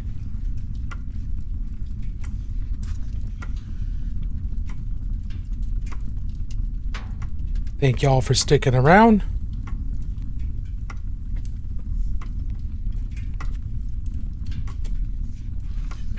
Hope everyone's still doing okay.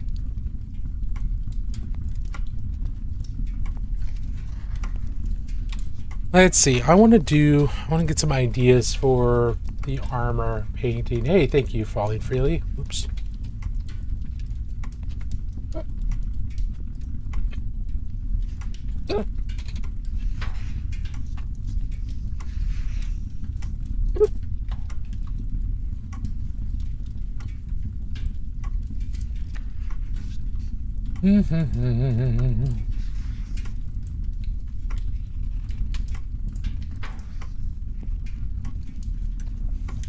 Some Mordheim wordbands.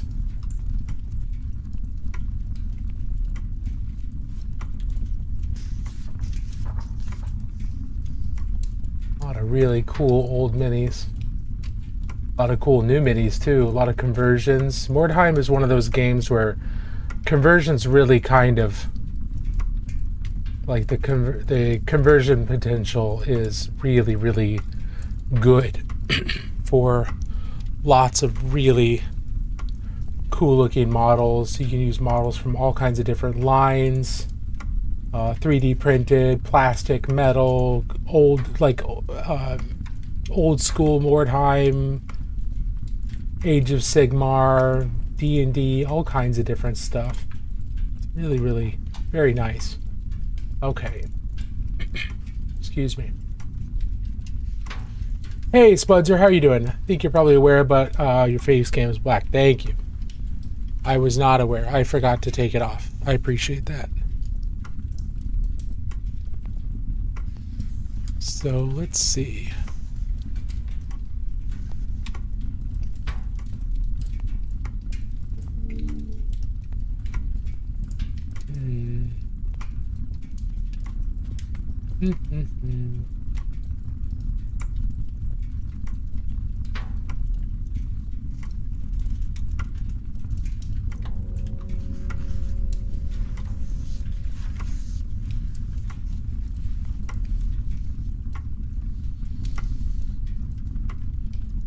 I don't want to do yellow because yellow is going to be too much.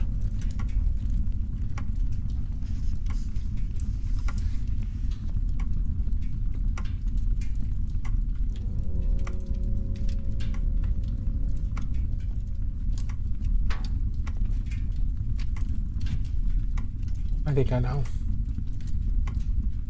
I think I know. We're just going to base coat this the same color as we've been base coating the non-metallic metal, but instead of painting this as non-metallic metal, we'll paint it with some patterns instead. That way we're maintaining the same general color temperature distribution of we've got our warm and then we've got our cold colors. We've also got the same kind of hue family because we're using the same base color for this painted armor that we did for the steel, for the non-metallic steel. But because we're going to paint it as we're going to render it as painted metal, not reflective metal, it will read differently. It won't read as the same as the reflective metal areas. So this is something you can do with the same color palette, right, that you already had going. But if you just change how you paint it, the ratios you're doing things with, the mixes, the way that you're applying the paint, that will change the final result and the final appearance of the surface quite a bit. I'm just going to base coat this just as if we were going to paint a non-metallic metal.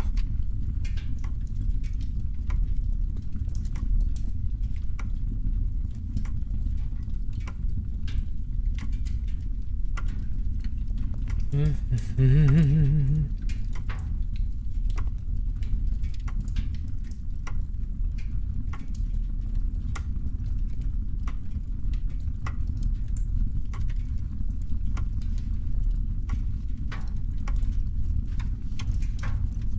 careful in these more densely packed areas so I don't get paint all over the place where I don't want it.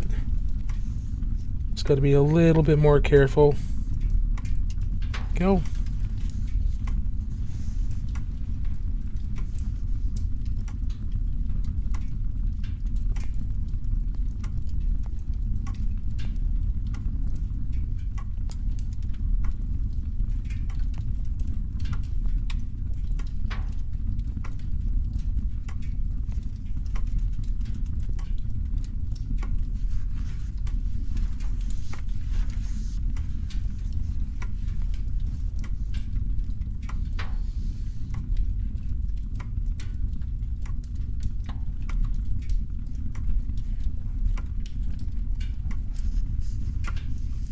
Okay. So we've got that. Now, I'm going to take some of this ivory that we use to highlight the khaki areas, and I'm going to lighten up this blue with that, which will shift it a little bit more warm, but also desaturate it some. And I'm going to stipple this in so that it doesn't appear to be smoothly, because this is all covered. So remember, this the main issue with this is it's covered in hammer marks, right? It's a highly textured piece of metal. It's really banged up, and so I didn't want to do smooth non-metallic metal effect on it because that doesn't work with the texture that's on it. So we're just going to do stippling of our highlights, working that up so it still appears textured.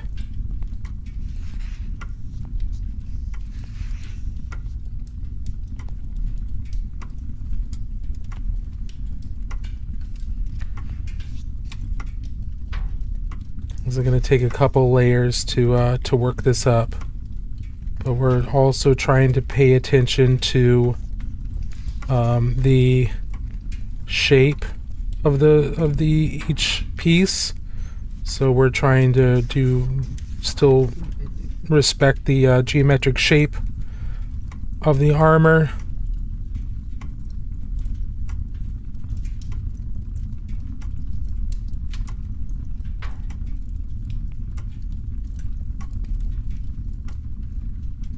And we'll take a little bit more ivory, work that in. A little bit more.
We're just going up a little bit here.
Is that a Warhammer miniature or like Trench Crusade? It is a Warhammer miniature, but you could absolutely use it for Trench Crusade, 100%. This particular model is part of a Mordheim warband that I'm working on. Here's some other members of the warband, but I could absolutely see some of these fitting into Trench Crusade, or at least a part of Trench Crusade. Trench Crusade is something that I'm going to be working on again pretty soon. I've got another group of Stoßtruppen to do, but we've got a lot of projects between now and then. But yeah, Baguette, thanks. So right now, I'm working on these guys because there is an Old Hammer convention here in the Portland, Oregon area this weekend, and they play quite a bit of Mordheim there. So I wanted to make sure that I had my Mordheim band set up and ready to go, so I could actually, play. Let's see. Need to touch that up. So we're gonna wait here, and then what I'm gonna do.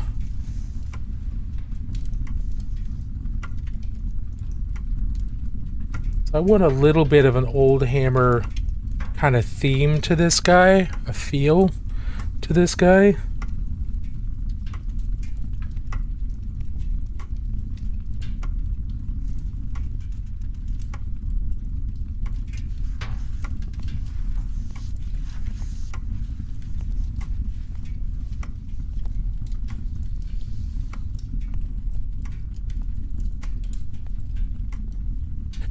So one thing that I've seen on a lot of old Hammer art are these stylized flames, especially in orcs, but I really like this kind of look. So we're going to do white stylized flames all around his chest.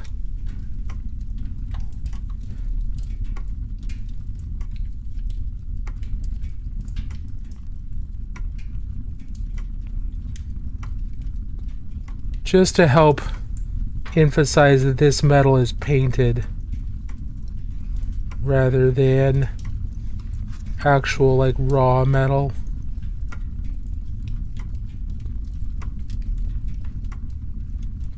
So we're just going to start out with brown there to kind of some great non-metallic metal. Oh, thank you so much. It ended up being very, very shiny.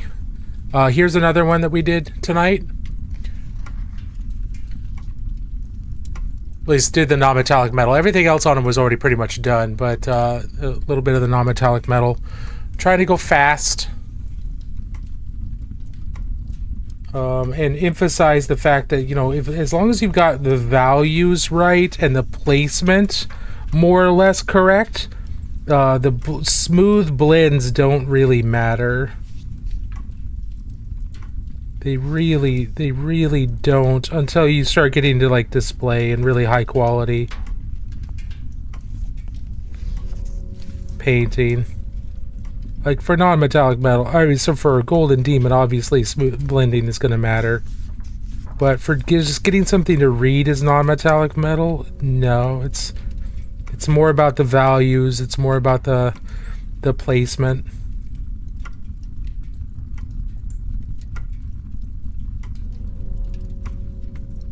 That's something I've been trying to focus on for myself lately, is because I like non-metallic metal.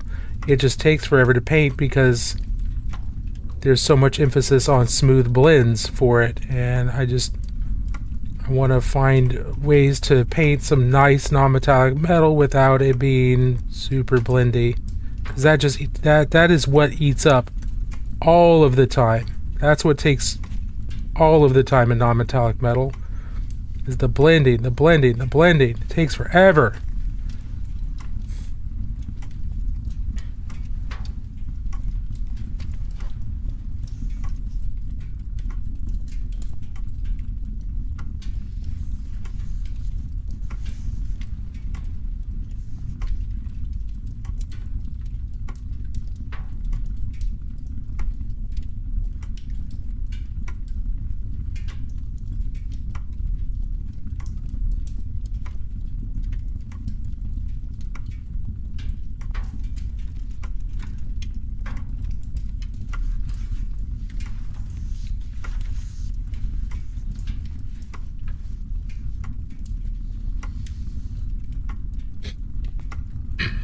I love the kettle helm. Super good lighting. Hey, thanks. Appreciate that. I was very, very happy with the way that turned out. And the cool thing about Mordheim is it's a complete game. Like, they don't make it anymore. So it is completely community supported, and you can use whatever minis you want for it. I love games like that. I love games that you can use whatever minis you want, whatever minis you have access to. Obviously, I would love for the game to still be supported to a certain degree. I think that would be awesome. But the fact that it's not, and that the community has taken on so much of the work of maintaining Mordheim is great. And you can get a PDF of the rules for free online. It's really, really nice. So now we've got the basic lines of the flames. We're gonna make them a little bit more complicated, do a little bit more, kind of make some of these have multiple hooks or multiple tongues of flame coming out so they appear a little bit more flame-like.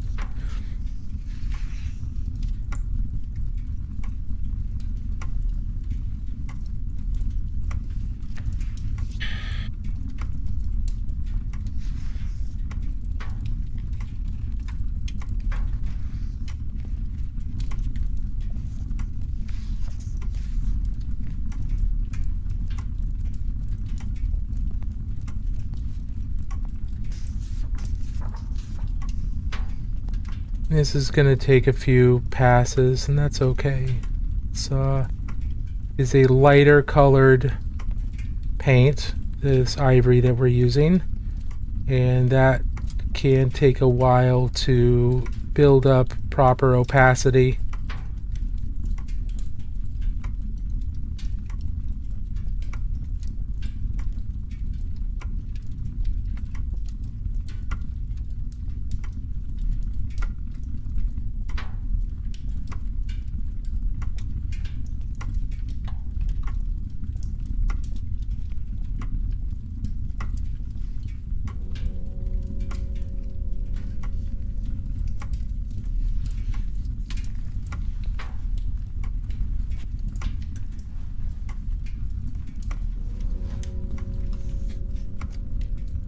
And then we can always come back in, and this is something else we mentioned before, is take our original colors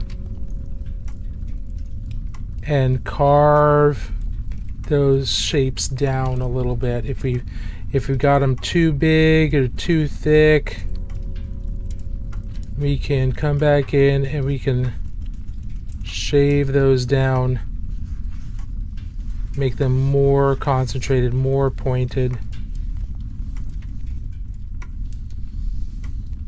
A lot of freehand is going back and forth in between colors. What other armies or games do you play or paint with? I paint and play all kinds of different stuff. Here, give me just a second.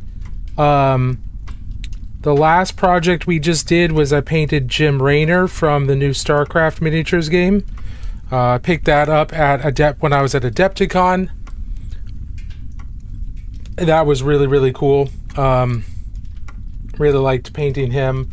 I have Kerrigan. We'll be painting her eventually. I picked up some more stuff from Warcrow by Corvus Belli. Picked up a bunch of small miniatures from small games as well, which I'm always a big fan of. I don't play mini games anymore unless they're like small indie games. Just because I don't have time to play. I just don't want to make time to play like 4-hour long 40k games and things like that. But here is Jim Raynor. We just finished him. So I don't know if you ever played StarCraft, but he's the main protagonist from StarCraft, or main Terran protagonist.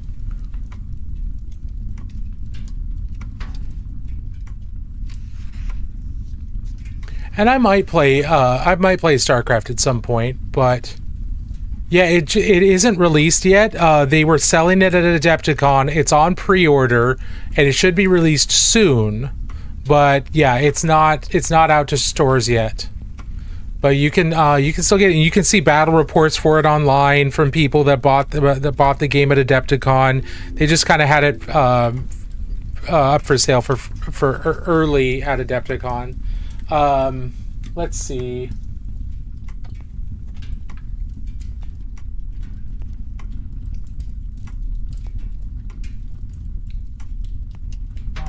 Here is a mini from Trench Crusade. This is a stretch before you cramp. Yeah, this is a 3D print from one of the Trench Crusade campaigns, one of the third-party ones. Hey, Whisper, appreciate that. Thank you for letting me stretch, or reminding me to. So, got that. Have painted the red Gobbo a few times. This is the Christmas mini from Games Workshop.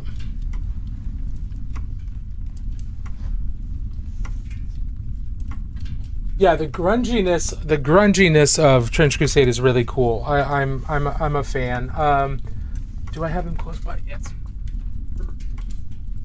So when we do start painting Crimson Trench Crusade, here I've got the models assembled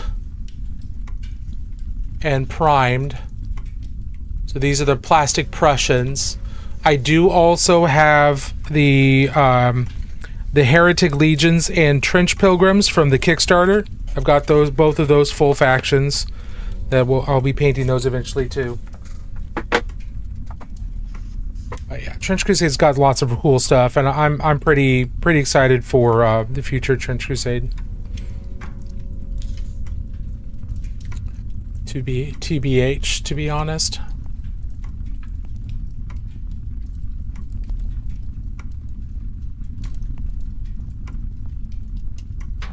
Let's see. We'll also do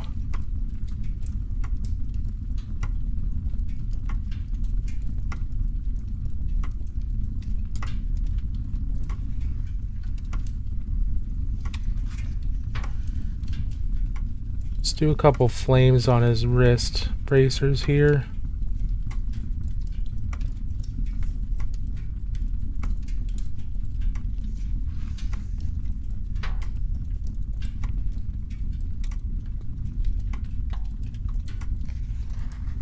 I know I'm using a very light brown here, but it's just to trying to map this out a little bit.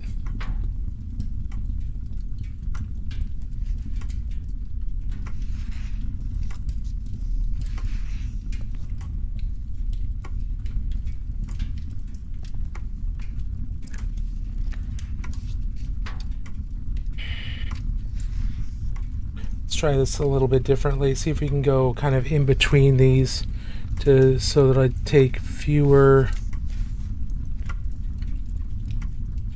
passes with the ivory to get this to read.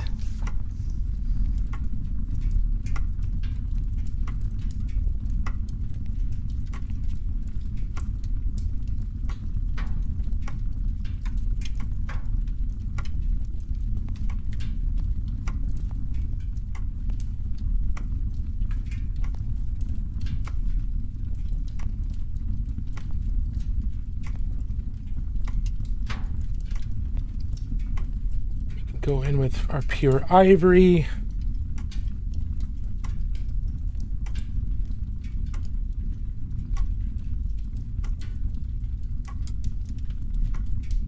One of the problems that leads to patchy looking paint is over thinning paint is obviously one thing, but the other thing is trying to paint trying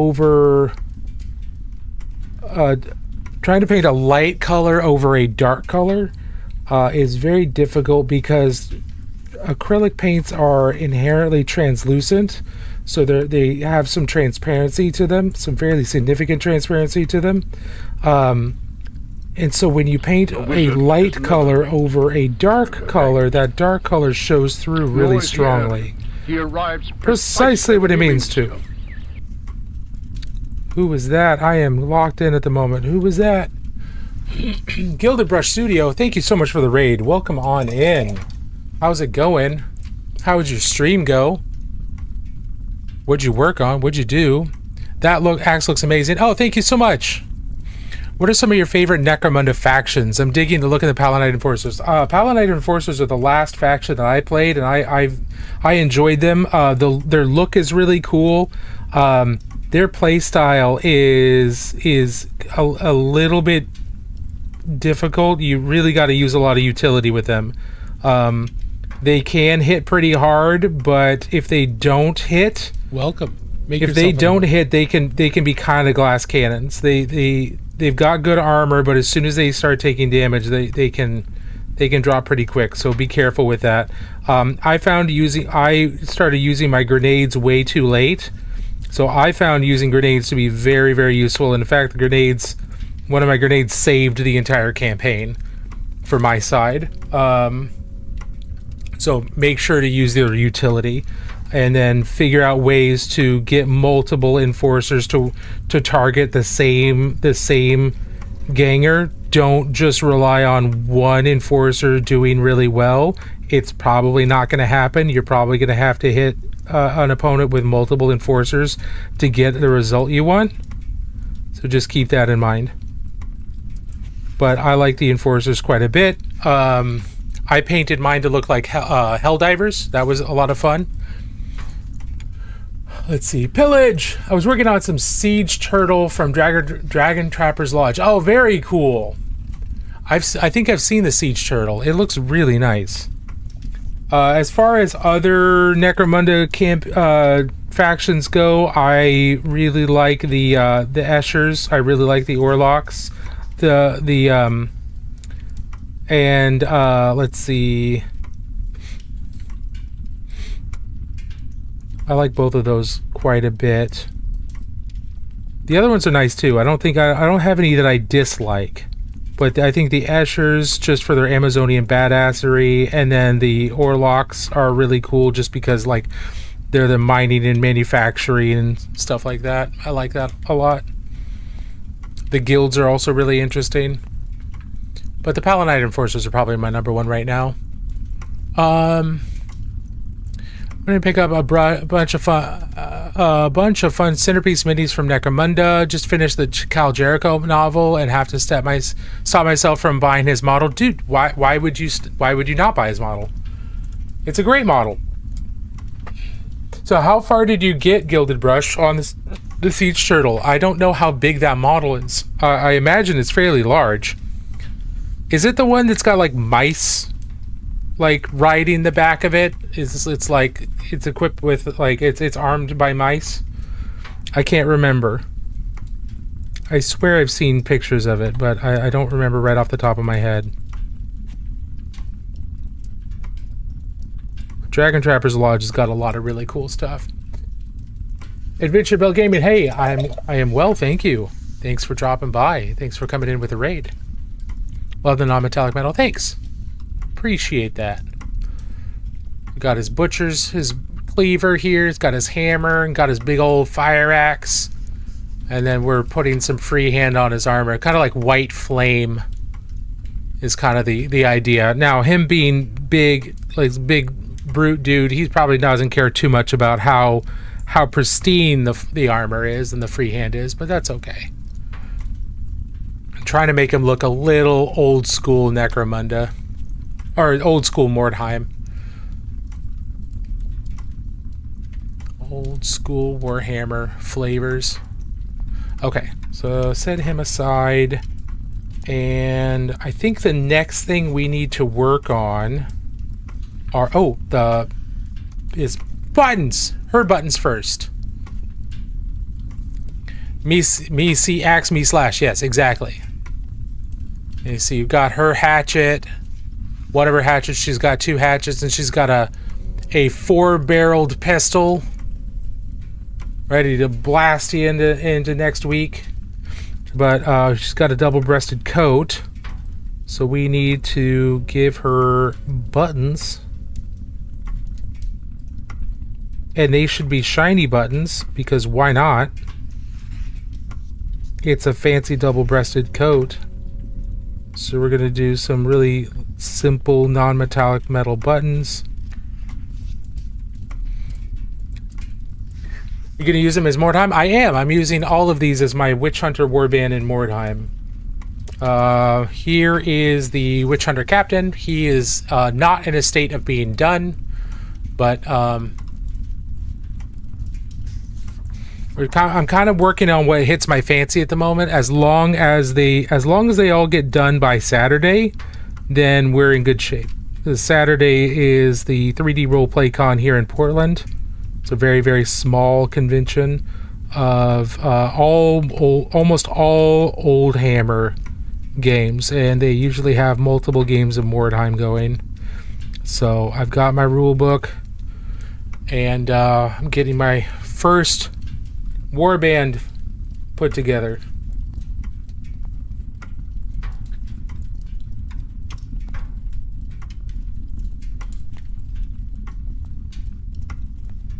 These models are Warhammer models. They are all from the almost all from the Hexbane, I think it is, Warhammer Underworld's warband.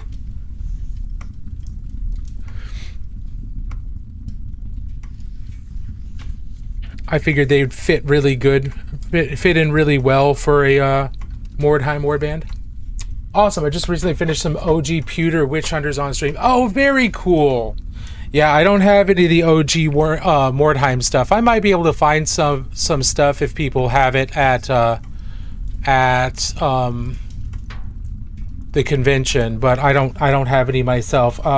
All the OG stuff that I've been collecting has been Rogue Trader era Space Marines. I've been collecting those for probably close to 15 years at this point.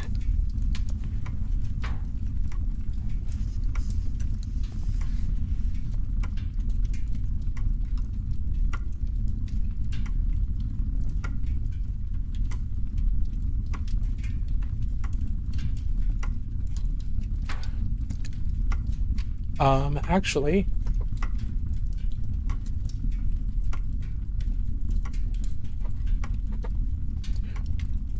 go for it. Yeah, please.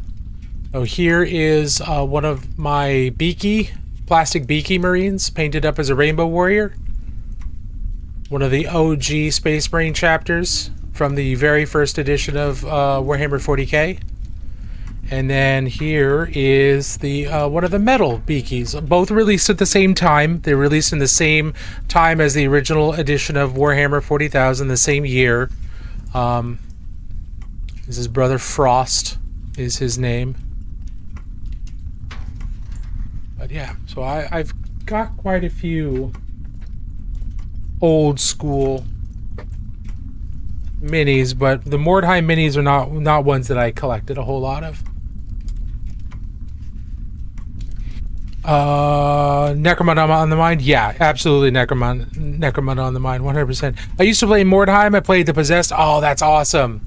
Yeah, my first warband, this is going to be my first warband, and it's obviously Witch Hunters, and then Mordheim's got so many different options, so I'm looking forward to exploring more. I think a Possessed warband would be a lot of fun, too.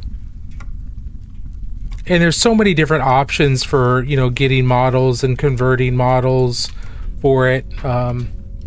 With 3D printing, but also just all the plastic models out there that you could easily get, you could easily convert. You could take Frostgrave minis and Oathmark minis and all kinds of different stuff, and use those to convert a Mordheim warband, and then add in your demons for your Possessed and your Possessed guys and stuff like that, or the cultist Frostgrave box. That'd be really good. Cultist 1 and Cultist 2, that'd be great. A lot of cool options out there.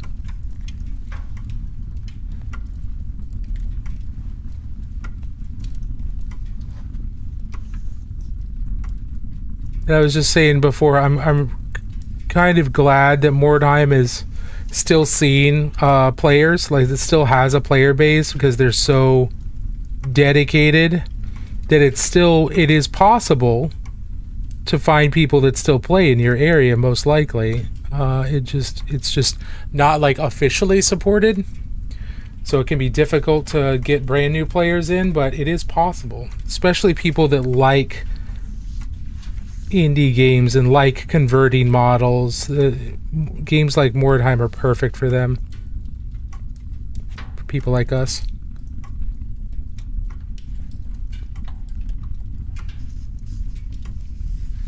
Let's see.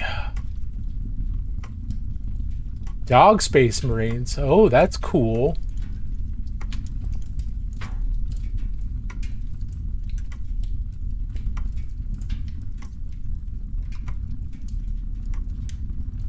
Oh, that's cool. Nice. Those look great. And Witch Hunters. Oh, here's the... Oh, yeah, old pewter Marines. Love me. Oh, originals. Like, these are the first Imperial Marines. Yeah. I have a partial set of these. I don't have all of them yet. I'm always on the lookout for the rest of the set for myself eventually. Those are awesome. He asked me to paint them. Very nice. That's awesome. That'd be a lot of fun to paint. Okay, I think he's close enough for government work. We're just trying to get him to like a finished spot, a spot where like, okay, he's done. I don't need to do any more to him. I can do more stuff to him later, but I don't need to do any more stuff to him now, right? Just trying to get these to a point where they're playable on the table. That's the main focus. I felt extra special I got to paint them. I think is extra special. That's fantastic. Being trusted with such old, cool minis. Absolutely.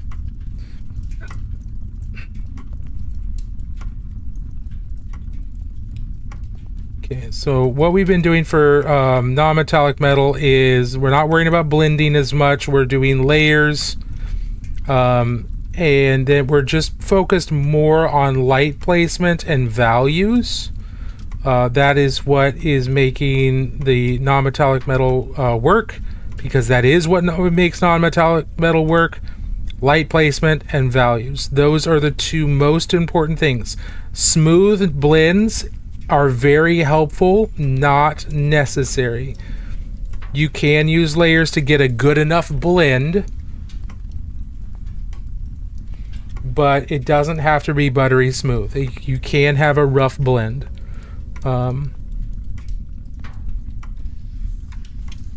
So we're focusing mostly on time, trying to go quickly and paint this non-metallic metal in a rapid but effective manner. And I can do blending and stuff later.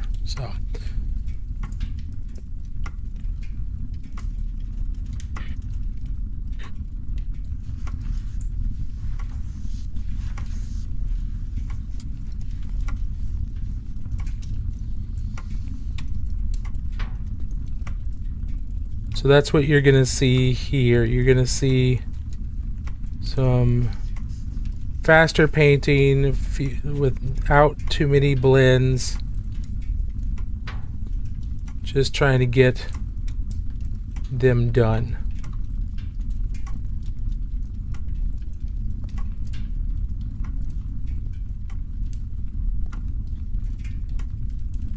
This guy's got his metal gorget. Gorget, whatever, however you want to pronounce it. Okay. Budoshi's Pie, how are you doing? Good to see you.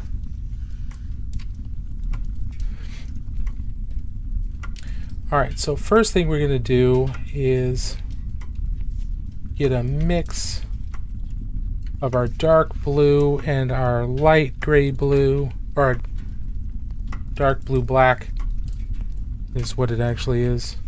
Blue black, black blue, whatever you want to say. Pro black blue. And then do a mixture of that and gray blue. And we're going to do layers rather than blend, the really smooth blend. So he's got a light source here, and so we could do OSL and stuff, and we'll probably eventually do that, but I'm going to treat that as kind of like a primary light source. So we're going to sketch out the initial kind of location of highlights versus shadows. So on this side it's going to be there, and then all of these panels are kind of complex shapes, so we're going to map these out here.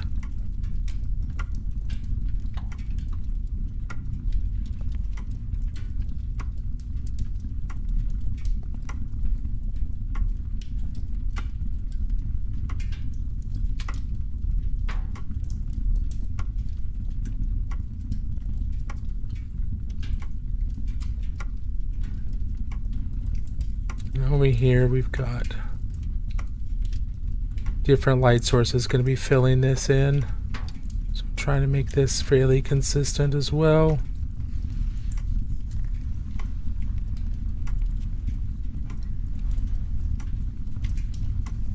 Doing good, my dear. Just relaxing after a long day. Model looks great. Thanks. This is the model that's the most completed for Mordheim.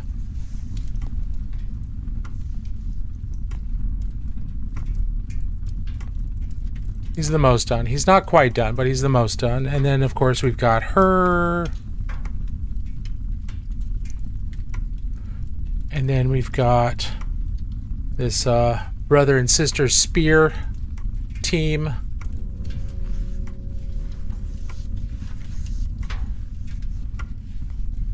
And then we've got two more there. But thanks. Yeah, we're just trying to get these done for 3D before 3D RoleplayCon this weekend. Are you familiar? Have you heard of? I swear I've told you about it, but I could very well be mistaken. If you're not, 3D RoleplayCon is an Old Hammer convention that's going to be held in St. John's on Saturday and Sunday at the Oddfellows Lodge.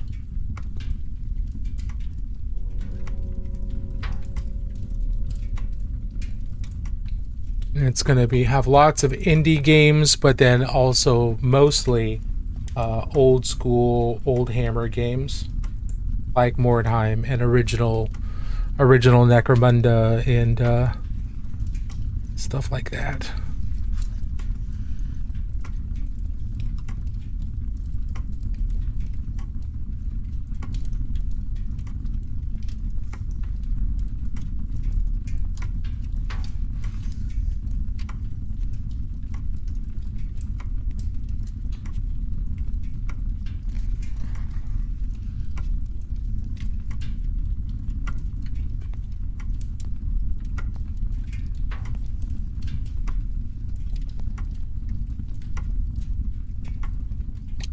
I'm off camera. Once again, I find myself off camera. Apologies to everyone.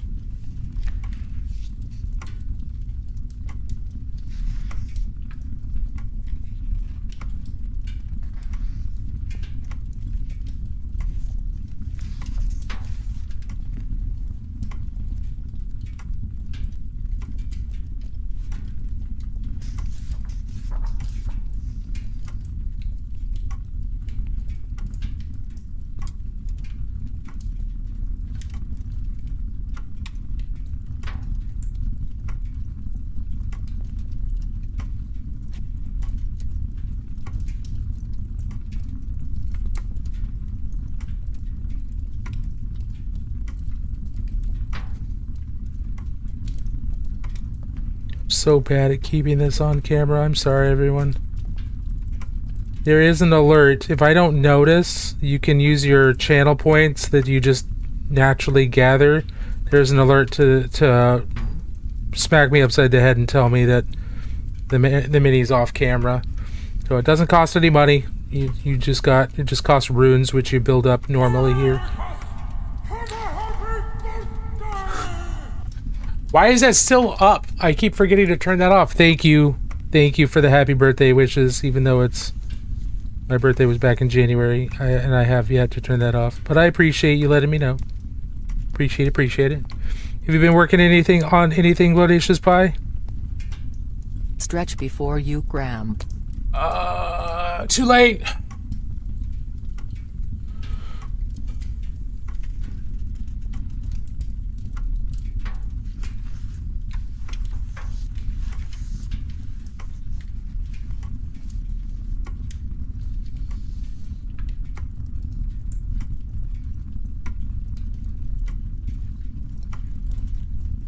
Pains me.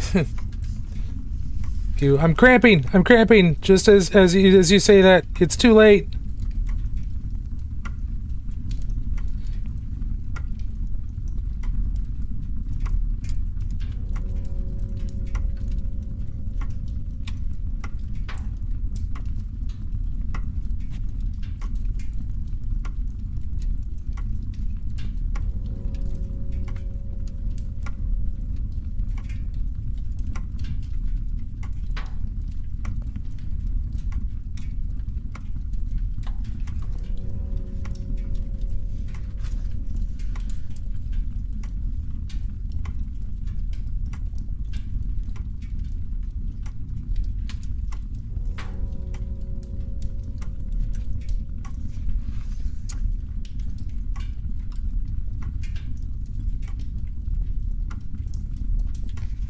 Oh, I just clicked the wrong button.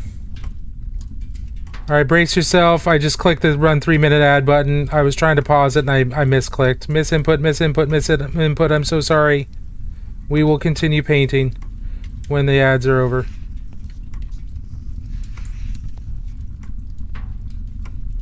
That's my bad. Sorry, everybody over on the purple app. I won't end. I'll keep going because that was my bad. I won't end at our normal time. We'll go a little bit longer. I don't want to end stream right after you guys go through an ad. That seems really dastardly.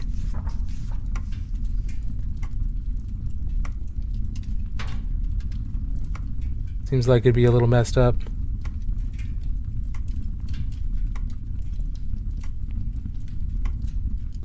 Like, yes, give me my extra 15 cents of ad revenue. Yes!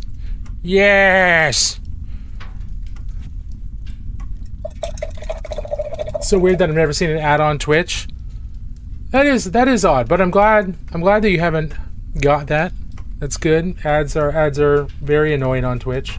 I pay for Twitch Turbo, so I get ad-free viewing on all of Twitch, so I never get ads anymore. But there have been people who have just gotten absolutely hammered by ads. Like, I've heard people like, "Oh, look, 6 ads in a row on Twitch," and it's just the worst. And the worst part is Twitch still doesn't make a profit. Like, Twitch has never been profitable. It's still not profitable. The ads help defray that, but it's still like they're still not making money. They must be getting all your ads. See, well, there you go. You've got a hack. You've got a hack in the system. Twitch is sending you all the ads to you. Nor is he early. He arrives Precisely what it means to. Ghoul Studio. Thank you so much. Welcome on in. I don't know if you guys got in the middle of the ads or not. Hopefully you didn't get caught by too many ads. We'll see. We'll see if they... It's one glorious beard. Thank you, Sinister Plank. I appreciate that. Hello. No ads yet, but I got the turbos. Yes, the turbos. You too are a person of culture.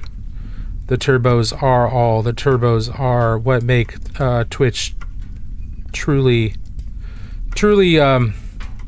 bearable. I did not have the turbos, I would be very sad. But I am also spoiled. That's also why I have like YouTube Premium. Like I am willing to pay money to never have to look at ads on YouTube again. I will spend the monies. Can't be bothered by ads. Yeah, it's only a 10-second one for you. Good, excellent, Tom Clicks. I'm glad to hear that. So welcome on in, everybody. My name is Useless Wizard. If this is the first time you've been here, we paint minis here in the Great Library. Now, what is the Great Library, you ask? Well, it's the Great Library of Magic. It is where I was banished to after being kicked out of the Wizard School of Magic for being a useless wizard. They didn't want me teaching people magic because I'm a useless wizard, so go figure. So they sent me down here to keep people like you and students and visitors to the Great Library safe and occupied, distracted, so you don't wander off too far. You can wander off, but just be careful. It is a magical library, and that does come with dangers. But we talk about all kinds of nerdy stuff. We paint minis. We work on improving our painting for competitions, but also work on fundamentals of painting and getting people started in the hobby. And I'm here to encourage and maybe even teach a little bit for those of you who might be starting out or might want to improve, and I might be a little bit farther ahead than you in some small ways. I'm happy to give advice and the like because of all the advice I was given. I think we should pass that forward and make everyone else's life a little bit easier coming up behind us. Right now we're working on some Mordheim miniatures, or some miniatures that I'm going to be using in Mordheim hopefully this weekend.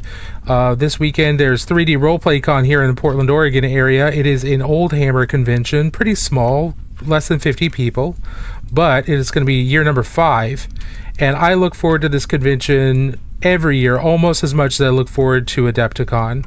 I really enjoy Old Hammer, and I really like hanging out with all these really cool people. There's going to be a lot of indie games there too. It's going to be a great weekend, but they always have some Mordheim going. So, and I figured, hey, I should probably finish that Mordheim warband that I've been working on for the last couple of years and just keep forgetting to finish. I should probably finish those. So that's what we're doing. I'm going to be working on these off stream as well so that I can get them done for this weekend, but we'll also be working on these on Friday, assuming I haven't finished them by then.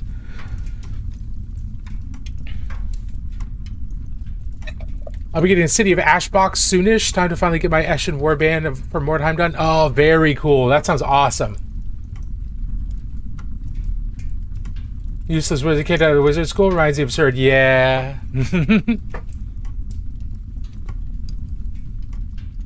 Yeah, cool. What were you working on? How was your stream?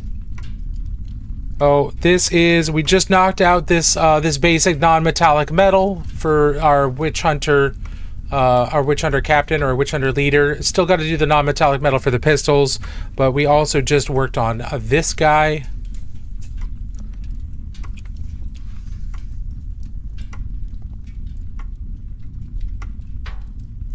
And then also worked on her with her hatchet and her multi-barreled pistol, which I'll probably be running as a brace of pistols. I'm not sure. And then we've got one of our spearmen, our boar spearmen, with his giant mustache. And then we've got his sister, who's very angry. She's got her boar spear. We just did her non-metallic metal as well. And then we still have to do the flagellant. Need to do his hair and a couple of, and obviously his flail. We've got a little bit more to do there.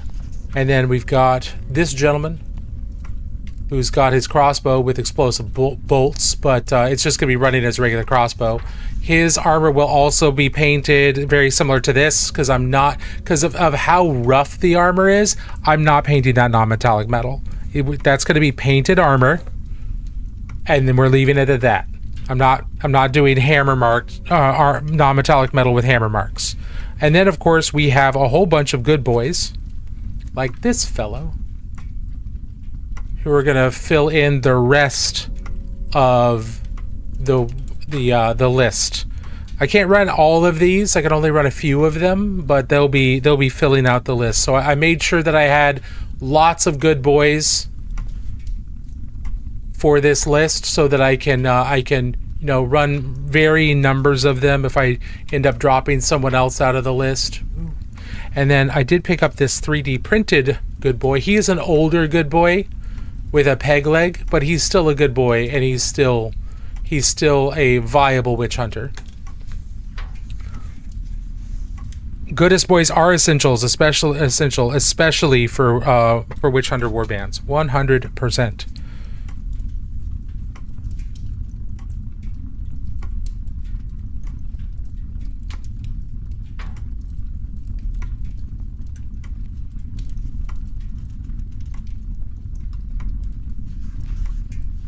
Oh, come on, wizard. Hammer marks sound like fun. Nope. No, I'm not doing that. Not for a quick paint job. There's nothing quick about non-metallic metal hammer marks. F that. Being hell that goodest boys is the sole reason I want to do Witch Hunter Warband 2. That it is a wonderful reason to do a Witch Hunter Warband.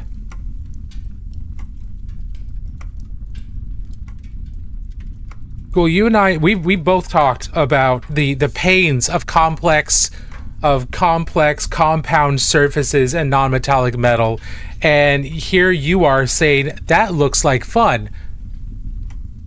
Absolutely not. Look at this. Look at this. You know how hard it would get to read as hammered metal? Like, there's so much detail there. It'd be so hard to get that to read. Absolutely not. You're a masochist and a tryhard. Dude, if I was doing this for Golden Demon for a competition, yes, the tryhard in me would meet the tryhard in you, and we would both try. This is not for competition. This is for Mordheim. I'm not doing that.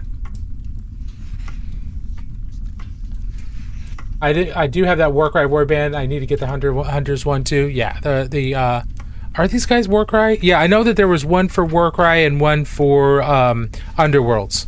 Yeah, and the only like original OG old world model is this Flagellant here. Wild Corpse one. Yeah. I did. Where did he go? Here we go. I do have this guy who was going to be too many points. I replaced his head with a brazier one for the witch hunters. So like later on, if I get a different, like a higher points value or something like that, I'll try and run him with a large pack of good boys. But we'll see. But I really enjoyed replacing his head with the brazier head from Flagellants. It looks awesome.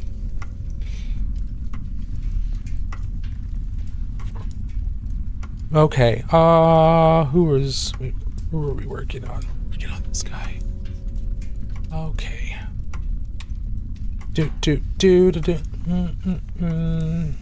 I don't know how much more we're gonna do tonight, but there are some things we can at least base coat for the non-metallics. Things like a couple belt buckles. I am off camera. I'm really good at this. Have you all noticed how good I am at this? How good I am at keeping things in frame? I'm so good at this.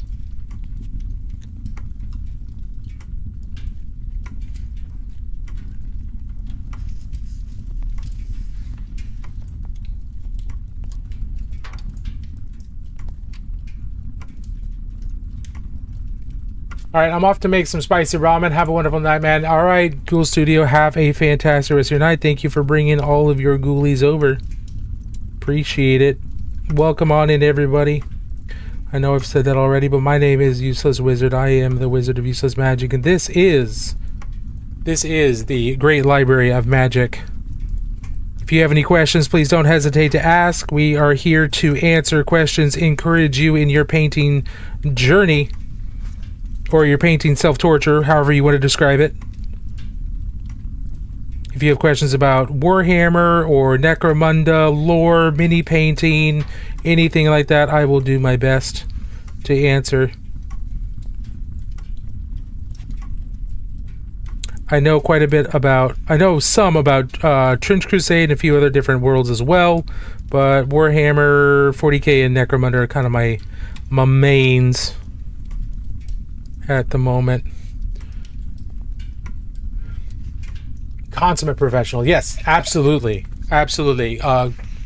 Possibly even committable professional. I should be committed.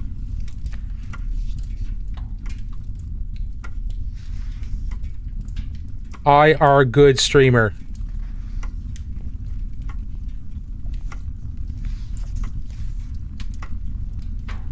Ash Nomads are the prettiest? I think that Ash Nomads are pretty darn cool. I have not looked into them a huge amount.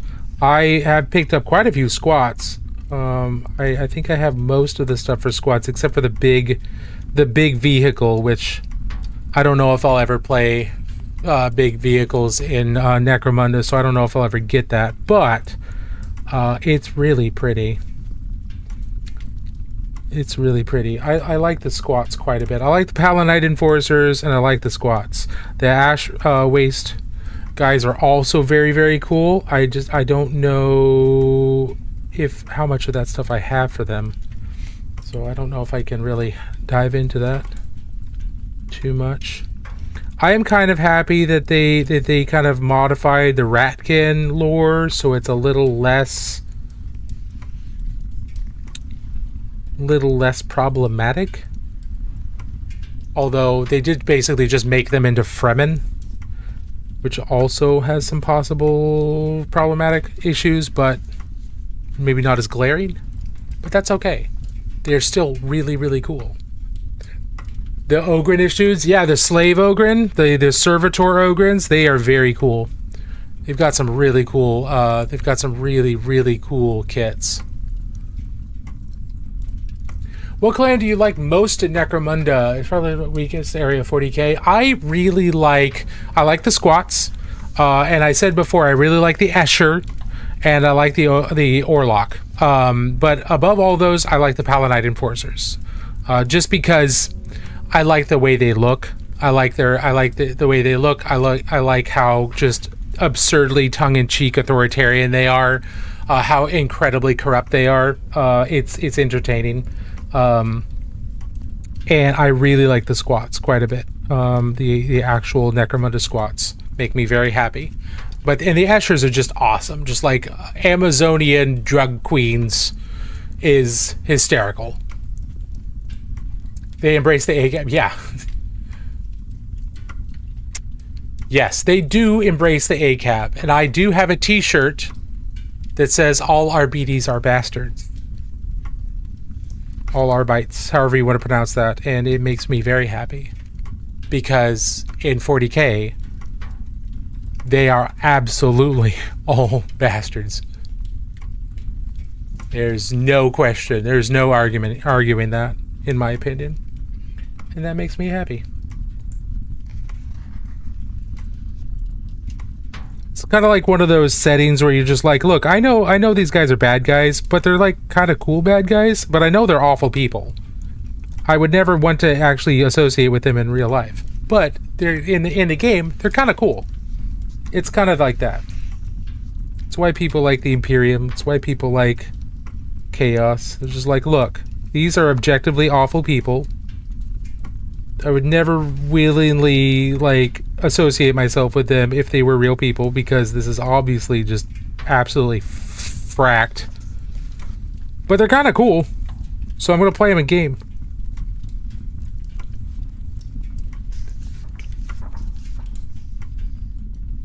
It's your stream, therefore you're objectively correct. Correct. I'm painting Space Marines. I can't judge anyone. Absolutely. Adoris Fabius Vile as a character. I don't want to be even an adjacent timeline to him. Yeah, right. Hey, Dig Batty, how are you doing? We're going a little bit later than normal because we got a raid, and we're making good progress. So welcome on in. Nice to see ya. Hope you're doing well, Dig Batty. How's your Tuesday night going?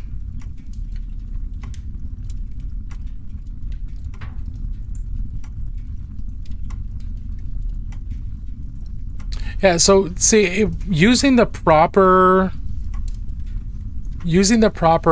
value range and placing the light in a semi-believable way, we painted this non-metallic metal, this fairly credible looking non-metallic metal in comparison with everything else, very, very fast across almost this entire mini. There's still a couple spots left to do, but non-metallic metal does not have to take forever. If you want smooth buttery blends, yes, it's going to take forever, but you don't have to. It doesn't have to. It's good to have you. The values and the placement of the light, that is what helps define non-metallic metal over matte surfaces much, much better than smooth buttery blends.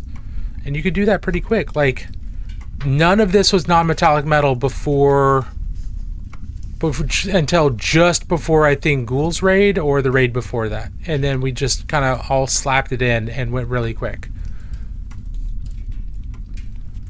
Yeah, and there's nothing wrong with spending huge amounts of time painting non-metallic metal. I am doing tabletop, right? We're doing tabletop non-metallic metal, but it still reads as metal, right? It still reads as shiny. It's kind of comic booky, but it's still credible. It looks like metal in comparison with everything else, and that's what we're shooting for. Now, this is not what we would do if your placement is good. You don't even need blends. Yeah, absolutely. I'd go for layers. You know, I'd do layers instead of like full-on blends. But yeah, I agree. In fact, one of the coolest examples of this I've ever seen, and I keep going back to this, is, let me find it real quick, because this kind of started me off a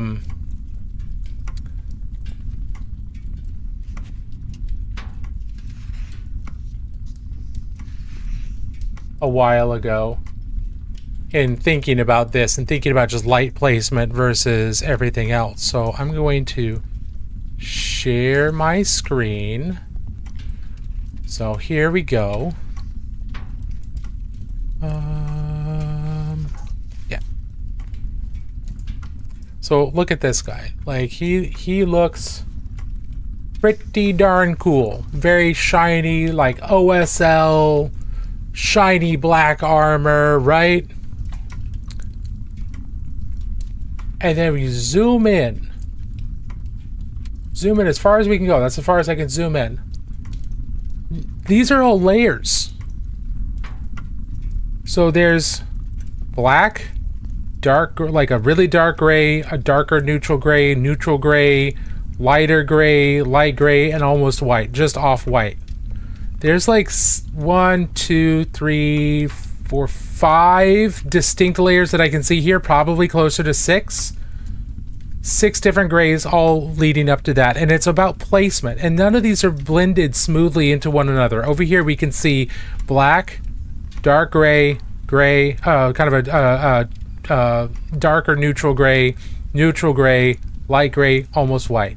1, 2, 3, 4, 5, 6. 6 different layers here, and it's about placement. It's about placement, it's about value, not blends. Because none of these are blended. Even the light from the candles, that's not blended. Black. There's a warm gray, very dark desaturated orange that's not brown. Kind of this is not a bright orange, but it's an orange, then getting into yellow, and finally like the hottest point of yellow there. None of these are blended.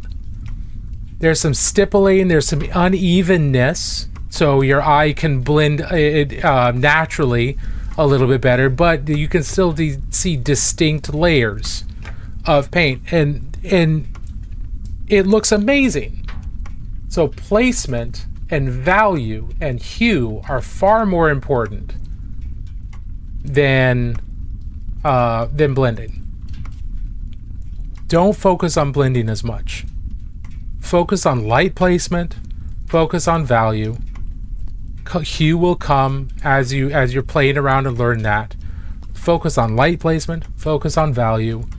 It will get you so much farther with non-metallic metal and just painting in general, because you don't have to spend 6 hours blending if you don't want to. If you're doing a competition, then you're gonna need to take that time, right? But if you're not doing a competition, don't worry about it.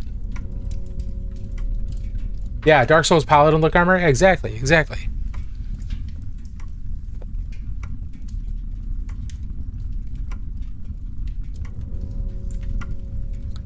Oh, let's see.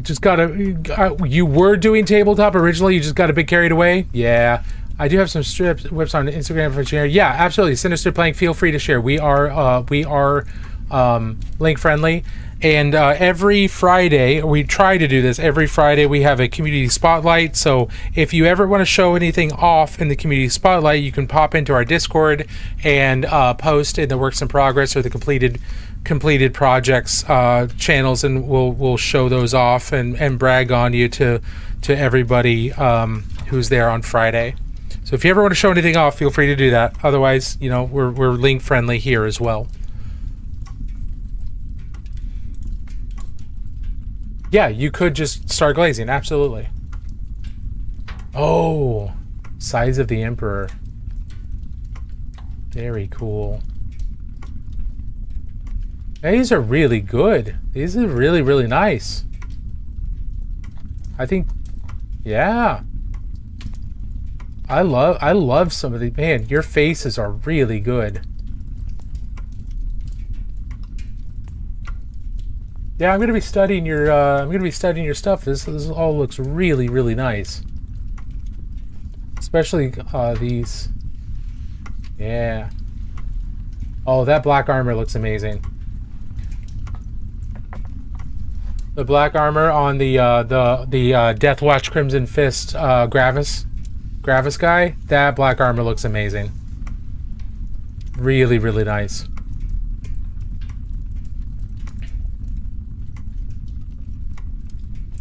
This is all about color variety.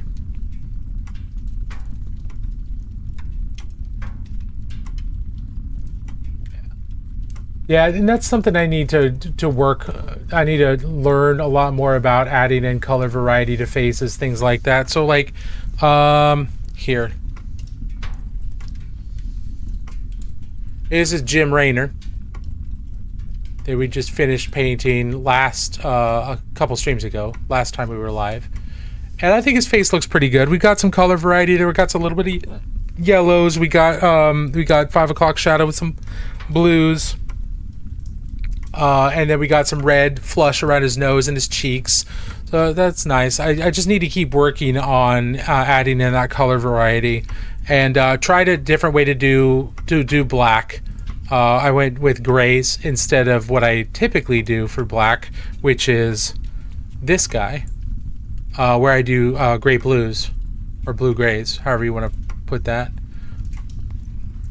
So this is one of my Deathwatch guys.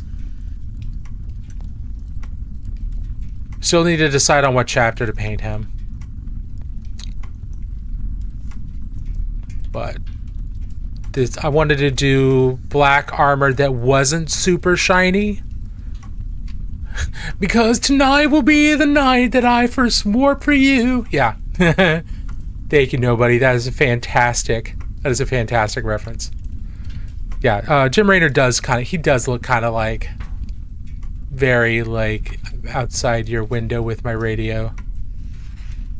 I might do Raptors. The problem is I already have other Marines. I've got regular Marine shoulder pads that are raptors. I might do them as mentors or something like that. I don't want any of my Death Watch to repeat chapters. They all need to be different chapters. So if I choose raptors, I can never use raptors again. Now this guy fits the raptors the best, I think, but I can't use raptors ever again if I do him as a raptor, which would probably fit. But I also kept telling people that we were gonna vote on who he's gonna be as a community, and we got him on a little plinth here. But yeah, that's how I was painting black armor, and I was pretty happy with this. Pretty darn happy with it. I was trying to go with like glossy black armor rather than metallic black armor, and then have the metal over here.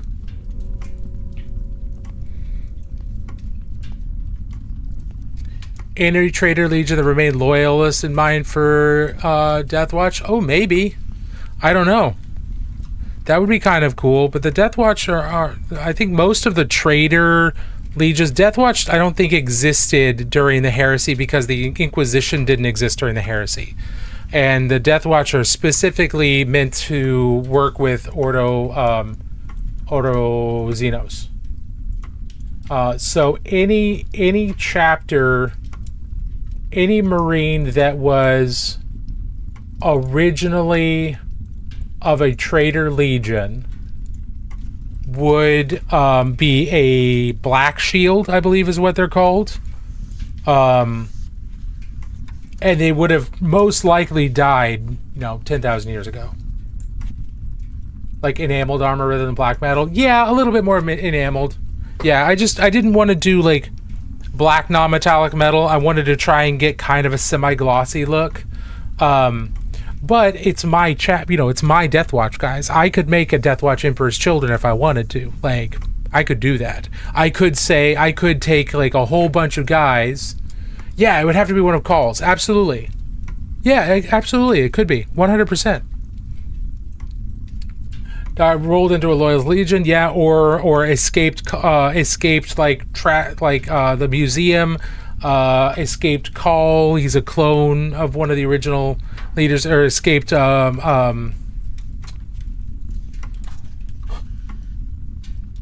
am I blanking on his name? The Emperor's Children, Mad Doctor. Why am I blanking on his name? Gene Father.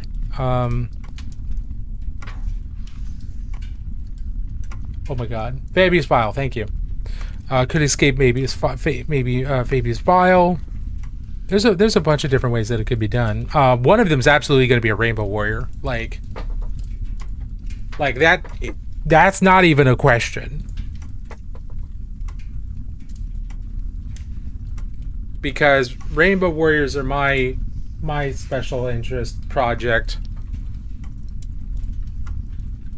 If you don't know who the Rainbow Warriors are, that's okay. They only existed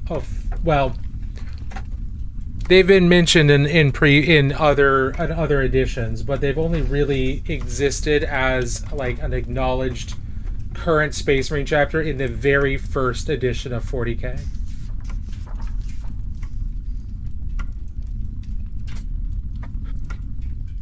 So first of all, Chibi Marine.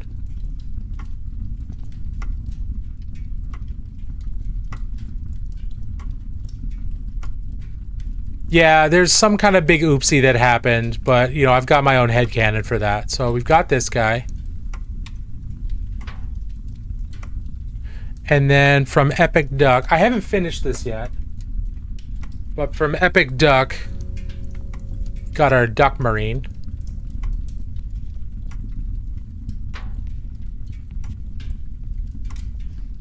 He's obviously not done yet.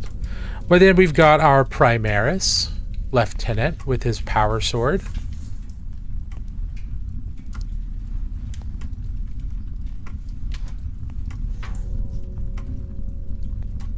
And we've got a Space Crusade era Space Marine.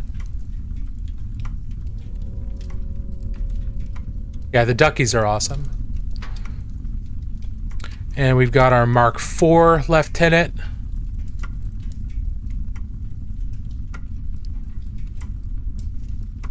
We've got our Mark III Lieutenant.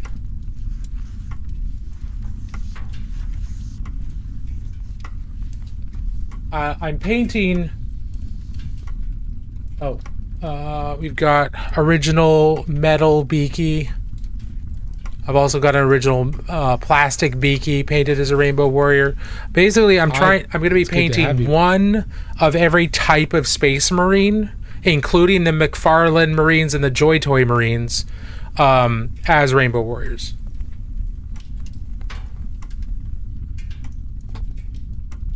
And let's see.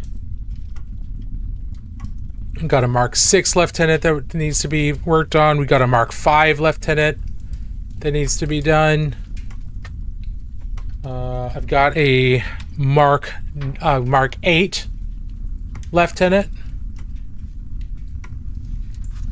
that needs to be painted. Basically every Mark. Classic Mark VII. Not only every type of Space Marine, but a lieutenant or a lieutenant from every mark of Space Marine armor will also be painted as a Rainbow Warrior, because they're my special interest. They're the thing I focus on. Special interest has a non-neurotypical bit of baggage to it that I have not been confirmed as having, so I don't want to claim that. So they're my focus. They're the thing I really enjoy about painting. They're my hey, this weird thing about 40K is something I really like. So yeah, it's okay. I'm diagnosing all out. I appreciate that. I'm a little neurospicy myself. I love me some Nurglings, right? Nurglings are so adorable, but I am not actually diagnosed as neurospicy. I probably am, but I've never been diagnosed, and I've never gone to be diagnosed. So it's not like they didn't. I've never given them a chance to try. So, but I like the Rainbow Warriors. I've always liked the Rainbow I've always liked the Rainbow Warriors because their name's kind of funny. But also it's this cool, like, these Space Marines that just disappeared. Because most of the other original founding chapters of Space Marines that were in the original Warhammer 40K original rulebook, most of them got turned into successor chapters. Rainbow Warriors just disappeared until 8th edition rulebook, in which case they are mentioned as taking part of a crusade. But their homeworld is still on all the maps. Prism is still on all the maps. It's labeled record deleted now, but you can see their symbol on the planet, and there's artwork of them being shot by a faux sister of battle or a proto sister of battle whose name is Sister Sin, who I don't think was a sister of battle. I'm pretty sure she was a bad person. And they're mentioned in passing in War of the Museum as being there's at least one of them in the frozen in time in the war in the museum. And they're also most likely a tribute to the Greenpeace ship Rainbow Warrior that was torpedoed by the French government back in, I believe, the 80s or late 70s, and one member of the crew died. And so it's kind of a tribute, is most likely a tribute to that thing, because the guys that started Citadel were all English sci-fi punks. So political activism and political commentary is a huge part of British sci-fi. Yeah, we kind of know what happened to the most of them, so extra spicy when we don't. Yes, absolutely. I've been collecting pewter. Excellent. Pewter is fantastic. No autism diagnosis, but every autist has told me I am diagnosed ADHD and a bunch of other letters too. Yeah, I got you. Rogue era writing is so fascinating. It really is. It's 100% a reference to that. Yeah, absolutely. My largest collection is Space Wolves, but I think Size of the Emperor is my new favorite. Size of the Emperor look really, really cool. All right, everybody, we are well over time when we normally end. Here is what we worked on tonight. Mordheim, worked on non-metallic metal here.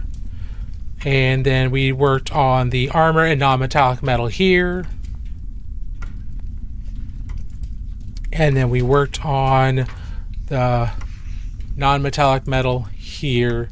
We also worked on the wood. On this guy, we still got to work on the leather, texturing some of the other cloth.